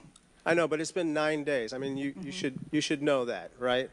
And yet, despite the fact that the AGR building was in rifle range of the stage and it was flagged as a vulnerability, this building was put outside of the Secret Service's security perimeter. And I respectfully submit the Secret Service must expand its security perimeter to account for the kinds of weapons that can be used outside the perimeter to endanger the protectees inside the perimeter, ma'am. Let me turn your attention to some conspiracy theories that have been circulating and ask you to comment on them. First, you have not found evidence that the incident was a staged shooting, right? Correct. And you haven't found evidence that this was a result of a conspiracy of high-ranking government officials, correct? Correct. And you have not found evidence that this incident was in fact directed or perpetrated by a foreign state or entity, right? And that's the last question, but I'll let the director answer that, please. Not at this time. Thank you. I yield back. Gentleman's time's expired. Chair now recognizes Mr. Cloud from Texas. Thank you. I just wanted to confirm there was only one counter sniper who took one shot. Is that? We had multiple counter sniper teams available yeah, on the premises, but is only one took one shot? Is that correct, or only one? Correct. Okay. How many spent shell casings were found on the roof?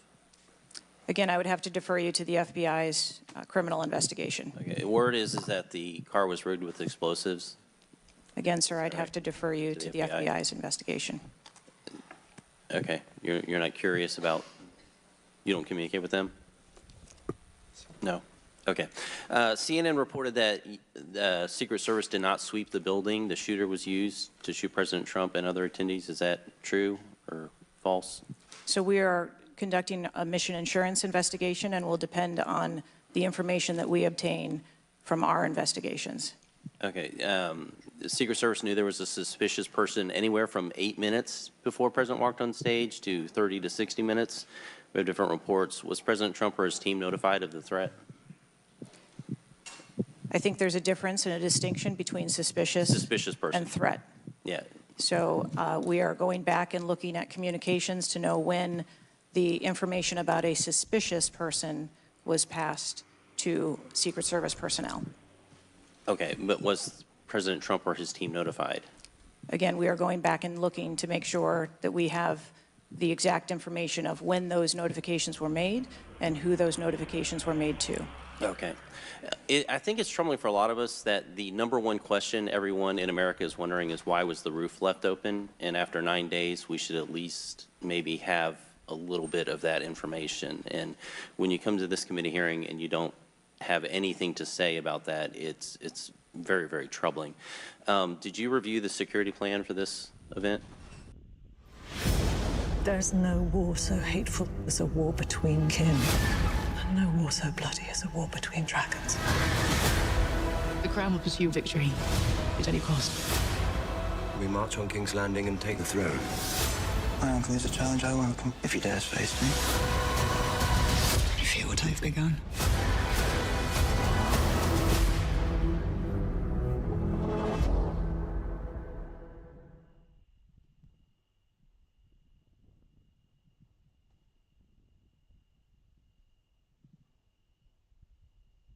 No! This is so unfair.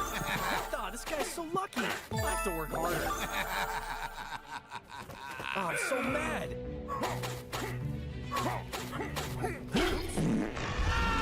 Run, run! Run, run, run! Ouch. Share some gold. I know your gold, please. Oh, they'll regret this. Training store's a good start. Now I can catch fish.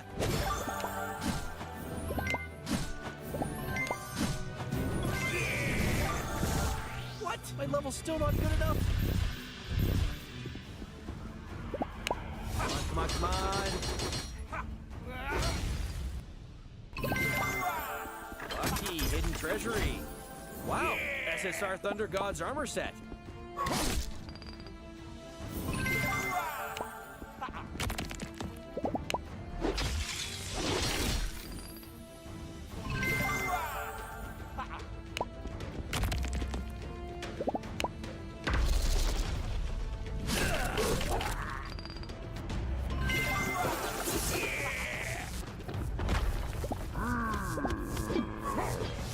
This boss is so easy, and all the loot is mine.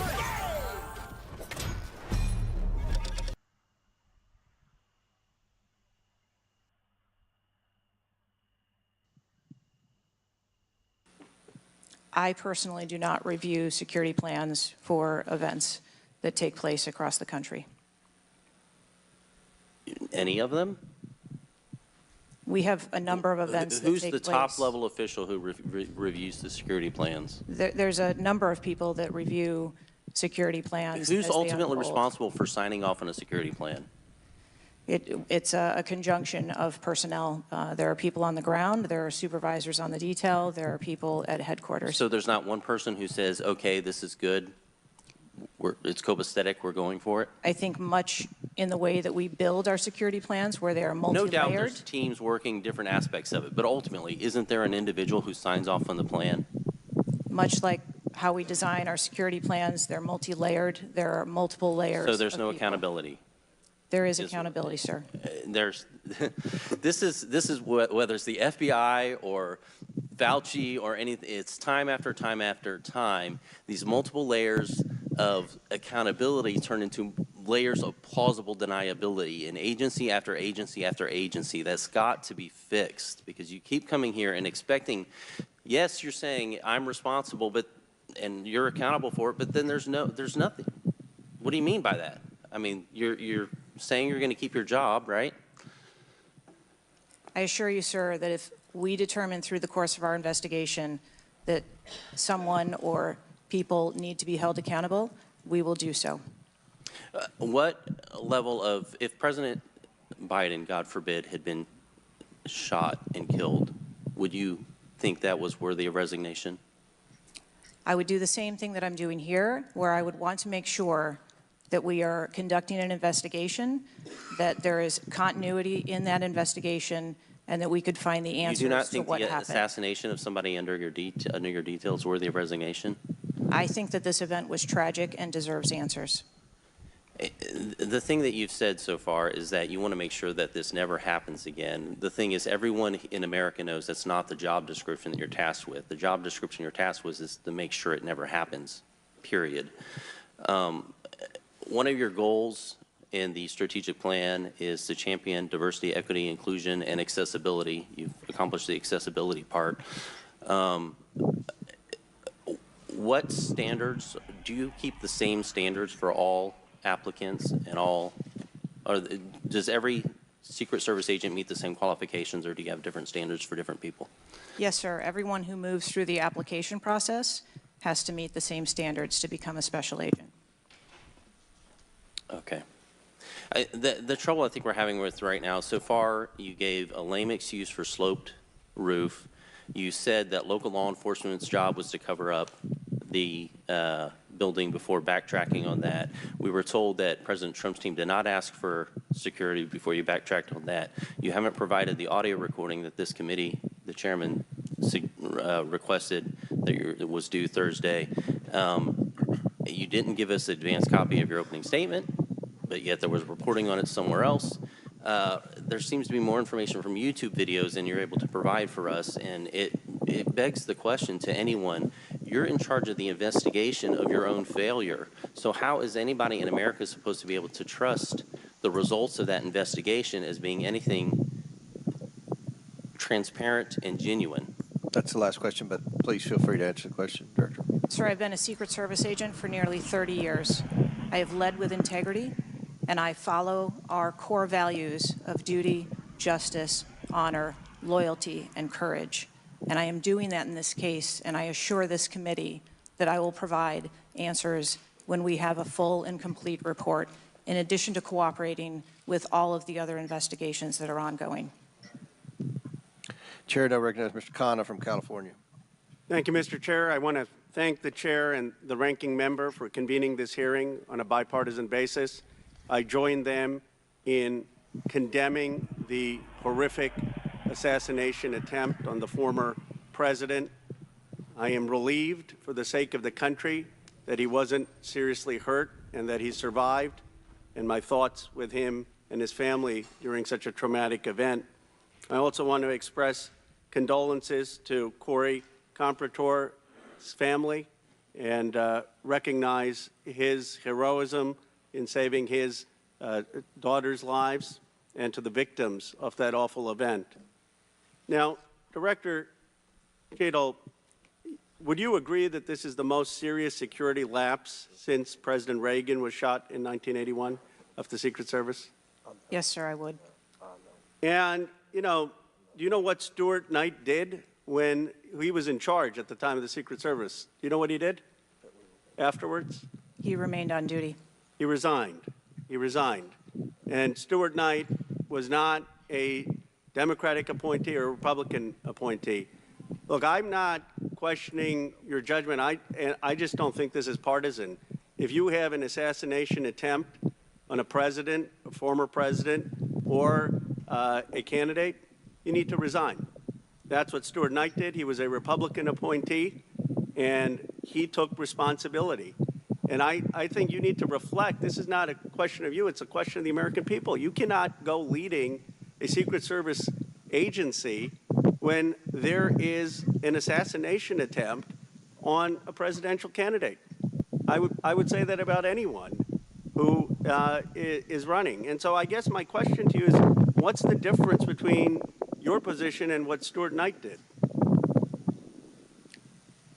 What I will tell you, sir, is that I am dedicated to finding the answers to what happened. And like every Secret Service agent, we don't shirk from our responsibilities. I will remain on and be responsible to the agency, to this committee, to the former president, and to the American public. But is there a reason you wouldn't just do what Stuart Knight did after the Reagan assassination attempt? I believe that I provided an answer. There's nothing more that you have to say? I mean, do you really believe at this moment, given how divided the country is and the questions asked, that your service in this role is the best for the nation? I mean, I'm not saying you can't do public service again, you can't do something else again. Do you really genuinely in your heart believe that you being in this role is what's right for America at this moment? I mean, do you think there are people who are Trump supporters who have confidence in you? The one thing that we've got to have agencies in this country that are transcend politics, that have the confidence of independents, Democrats, Republicans, progressives, conservatives. Do you really believe that the majority of this country has confidence in you right now? I believe that the country deserves answers, and I am committed to finding those answers and providing those answers.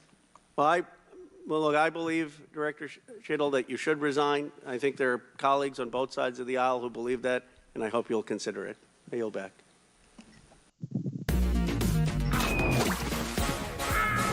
Tresor, joina Crazy Tasty Hunt.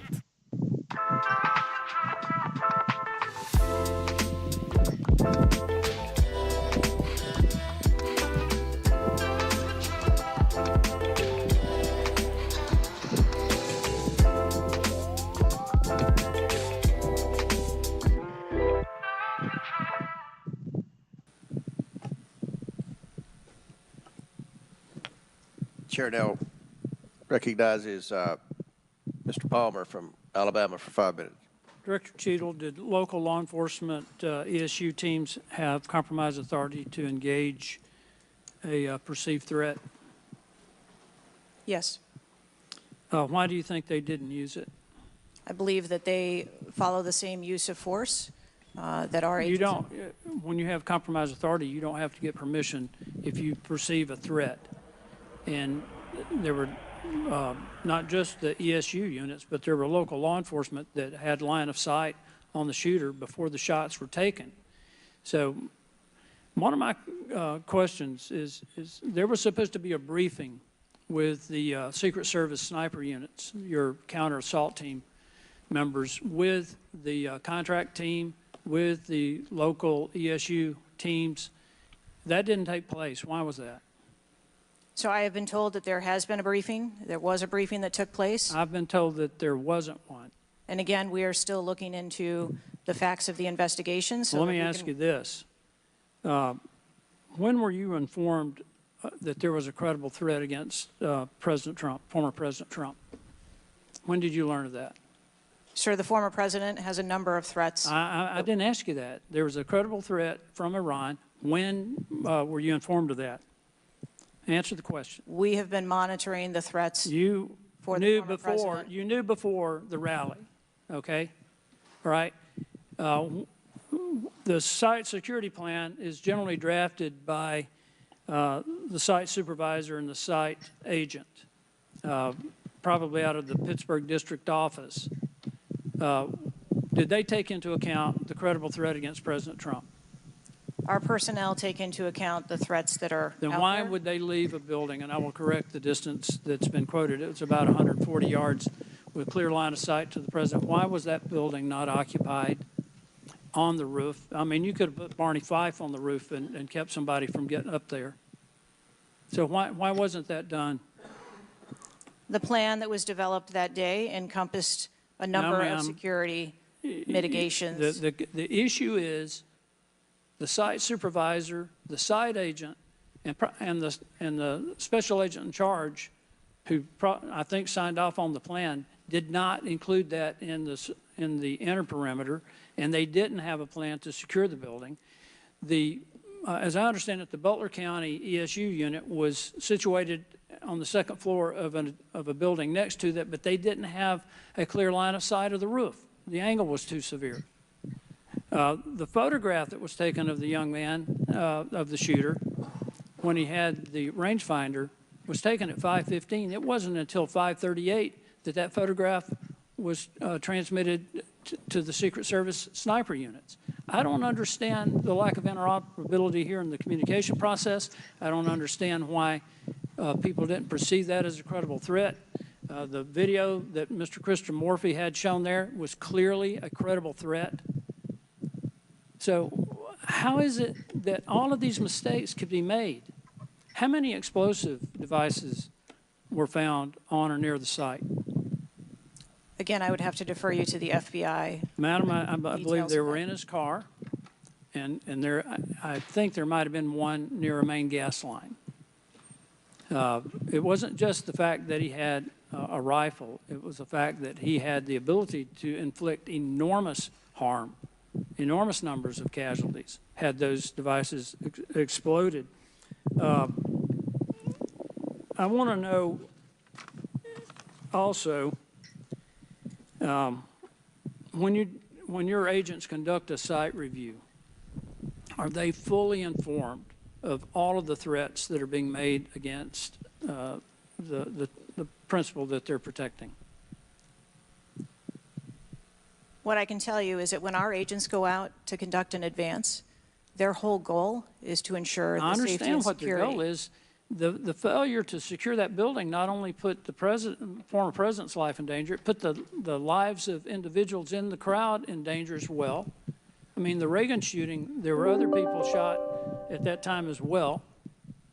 And the Secret Service members' lives were in danger. So I don't understand how you can continue to stay in the position you're in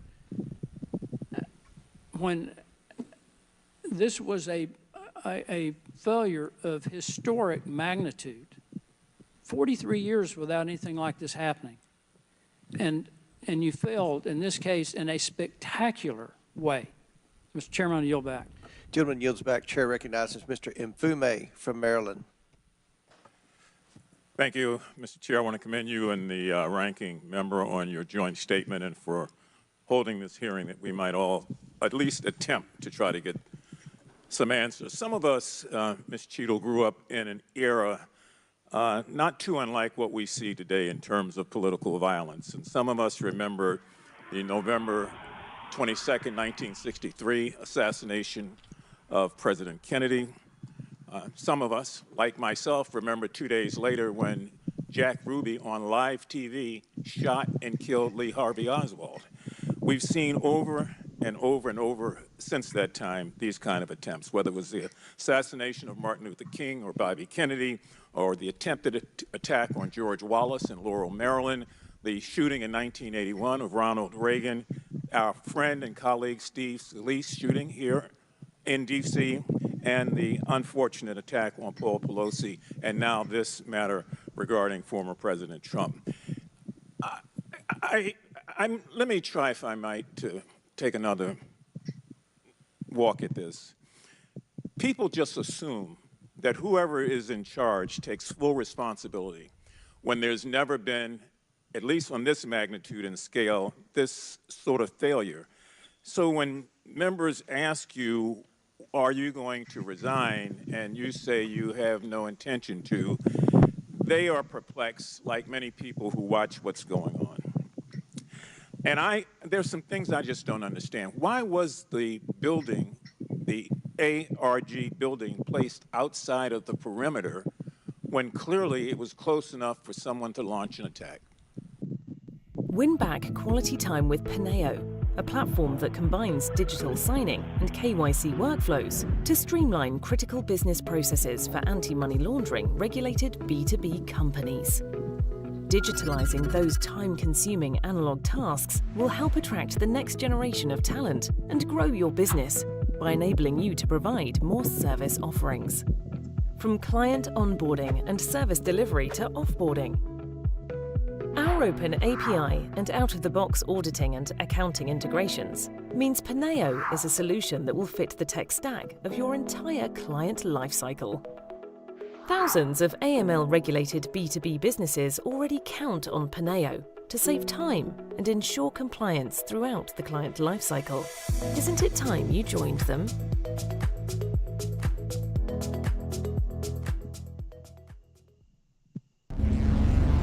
I've sacrificed everything searching for it. Infinite in knowledge, voracious in hunger. But always out of reach.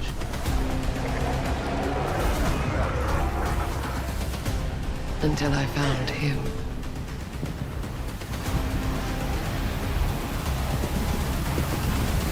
Frank Stone.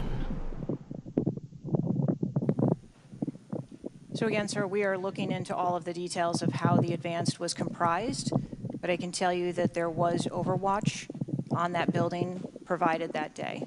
By a drone?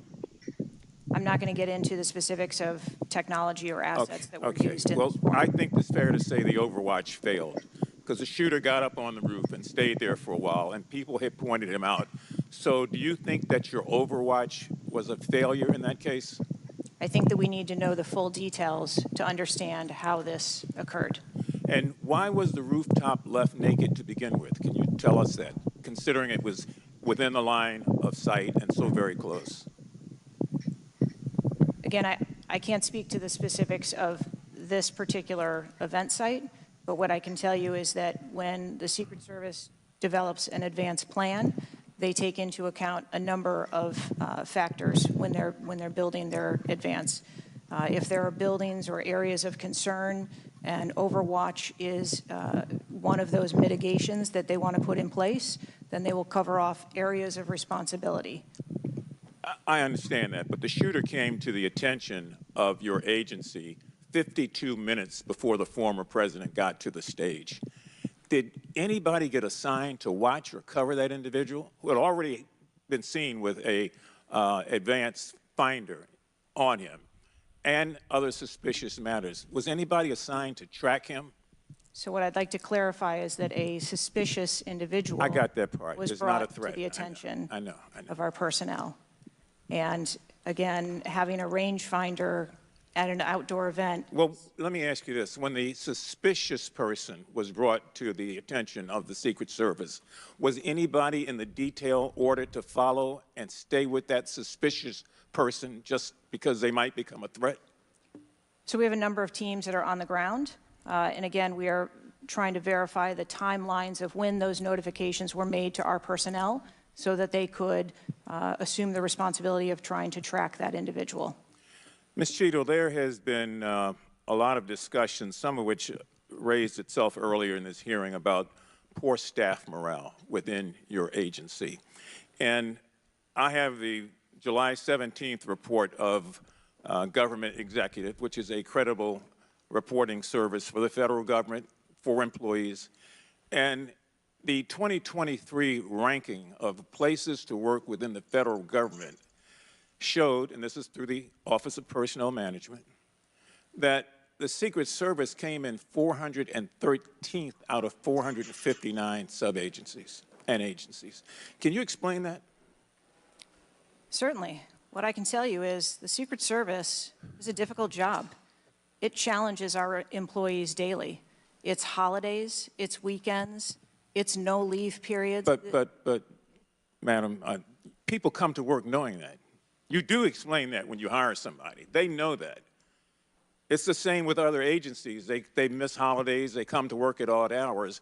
But to be one of the worst places to work within the federal government, 413 out of 459? I just need an explanation. What do you think as the director there? I think that this and that's the last question, but please answer Mr. Mfube's question. I think that this is a challenging job. I think that it's a challenging environment to be in law enforcement, and we do have a no-fail mission, and our folks are tasked with that every day, 365 days of the year. But I can tell you I've also taken a number of measures since I've been the director to recruit and retain and stem the tide of attrition in our agency, which will hopefully alleviate some of that. Thank you, Mr. Chairman. Chair now recognizes Mr. Sessions from Texas. Mr. Chairman, thank you very much. I join in the calls of all of our members to say thank you for doing this hearing on a bipartisan basis. Director, I'm not going to sit here and say you ought to resign, but I am going to say that you have not given us confidence that you have the ability to understand what happened, to take the responsibility in terms of understanding. You've spent a number of years. How many years do you say you've been with the agency? 29. Well, I spent 16 years with AT&T, moved 7 times with them, and had a really good feel about their operations, how they worked, what was acceptable, who was responsible. And I've heard you say today numbers of times, well, you've got to wait. Well, you've got to wait. Wait for the final report. When is the final going to happen? I mean, how long do we have to wait before you can give us credible answers? You've been there 28 years. You've had a few days to be able to draw your own analysis of this. You should understand the entire process. You talked about being on the team, perhaps in Georgia. You have talked about your experience in this. You've talked about the professional nature of the agency. That I don't doubt. But the director, just like it was when I ran my operations at AT&T, was responsible for making sure they worked. And in business, it either works or it doesn't work. There's no in between. It either works or it does not work. And your job as the, in essence, administrator, the director, is to make sure it looks right and works. And I've not heard you say one thing about my analysis is, I have asked these questions. It's always, I've got to sit back and wait for someone else to decide that. So I'm going to ask you a question that maybe you can answer. Have any employees been disciplined for their role in Butler, PA incident? No, sir, not at this time. I am asking those questions. So no employee has been disciplined and no employee has been placed in any position that would place their job in jeopardy nor their standing in the agency. We are still in the process of That's interviewing not what I people. asked. You're the person that runs the place. You're the person that knows right from wrong, good from bad. You've had a number of days, and now you come before this committee knowing you're going to be before us, and you've got to slough it off to someone else. Do you see where there was something that went wrong as a professional at an agency with 28 years, or do you have to count on someone else to give you the final report? I see that something went wrong, and I've acknowledged that something went wrong. Then what went wrong? Was the special agent in charge not doing their job? Was the shooter given extra time? Was the sniper doing their job? I mean, these are things that people who've been around for 28 years can analyze quickly. I watched it live on TV, and then within minutes saw a number of facts and factors that would have and should have been known by people who were there. You've got 28 years. You're showing up here telling us and the American public, well, I've got to wait for the final answer. What is your evaluation? I'm asking those same questions. Well, no, you're before the committee. Tell us what went wrong. A special agent in charge, the person who was there. Tell us, and don't try and play a shell game with us. Do you have the ability to effectively, as the director of this agency, to understand what went wrong and at least tell us, I do or don't know what I'm doing? And we come away with, and I'm not asking for you to resign. I'm asking for you, if you've got this experience, then you should be able to say to us, we know what we did wrong. It was a failure in our system, and we're immediately making these corrections. That's why you're having a difficult time with this group of members of Congress, because we saw it too. We've seen the things, but you are the 28-year expert. You are the person that, and only you, that can make the changes. And I hear you say, well, I've got to wait for a final report before I, at 28 years experience. That is why we think what you're doing, the answers you're giving us are not correct, and you are not using your professional expertise. Mr. Chairman, I will allow her to respond.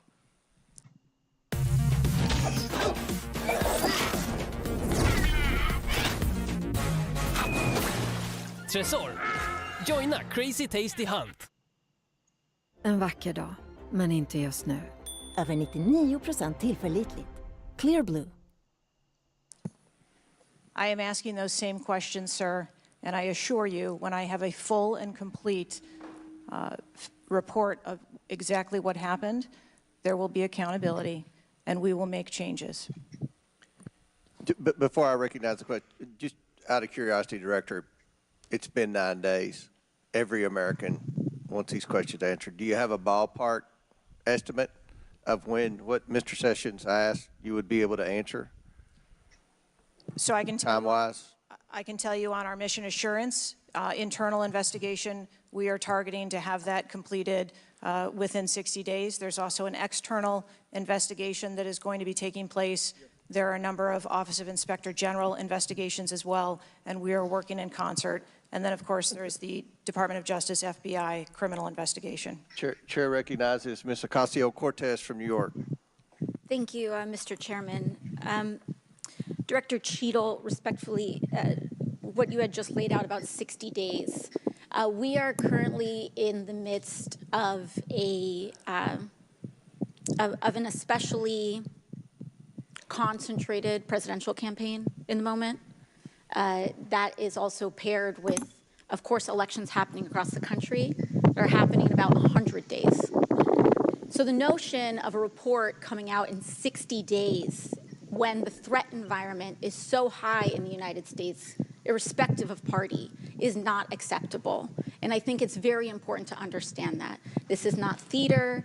This is not about jockeying. This is about the safety of some of the most highly targeted and valued targets internationally and domestically in the United States of America. So the idea that a report will be finalized in 60 days, let alone prior to any actionable decisions that would be made, is simply not acceptable. It has been 10 days since an assassination attempt on a former president of the United States, regardless of party. There need to be answers. Again, this committee, this is not a moment of theater. We have to make policy decisions, and we have to make them now. We do. And that may be that may require legislation. That may require policy that we must pass in the immediate term. And without that, we are flying blind. So the lack of answers and the lack of report is just simply not something that we can accept here. Director Cheadle, is there a standard perimeter that the Secret Service establishes around an event, or are those perimeters independently determined per event and scenario? There is no standard. Every event and every venue is different and treated as such. So each event has a different perimeter that is established depending on the logistics of that event. Now, you established earlier that the building upon which the shooter operated from was outside of that established perimeter, correct, for the Butler, Pennsylvania event?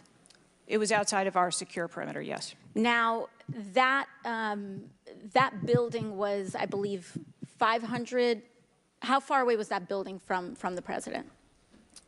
It was approximately 200 yards. 200 yards. Now, the individual used an AR-15 in order to act out his assassination attempt. An AR-15 has a range of about 400 to 600 yards. My question is, why does the Secret Service perimeter, why is the Secret Service protective perimeter shorter than one of the most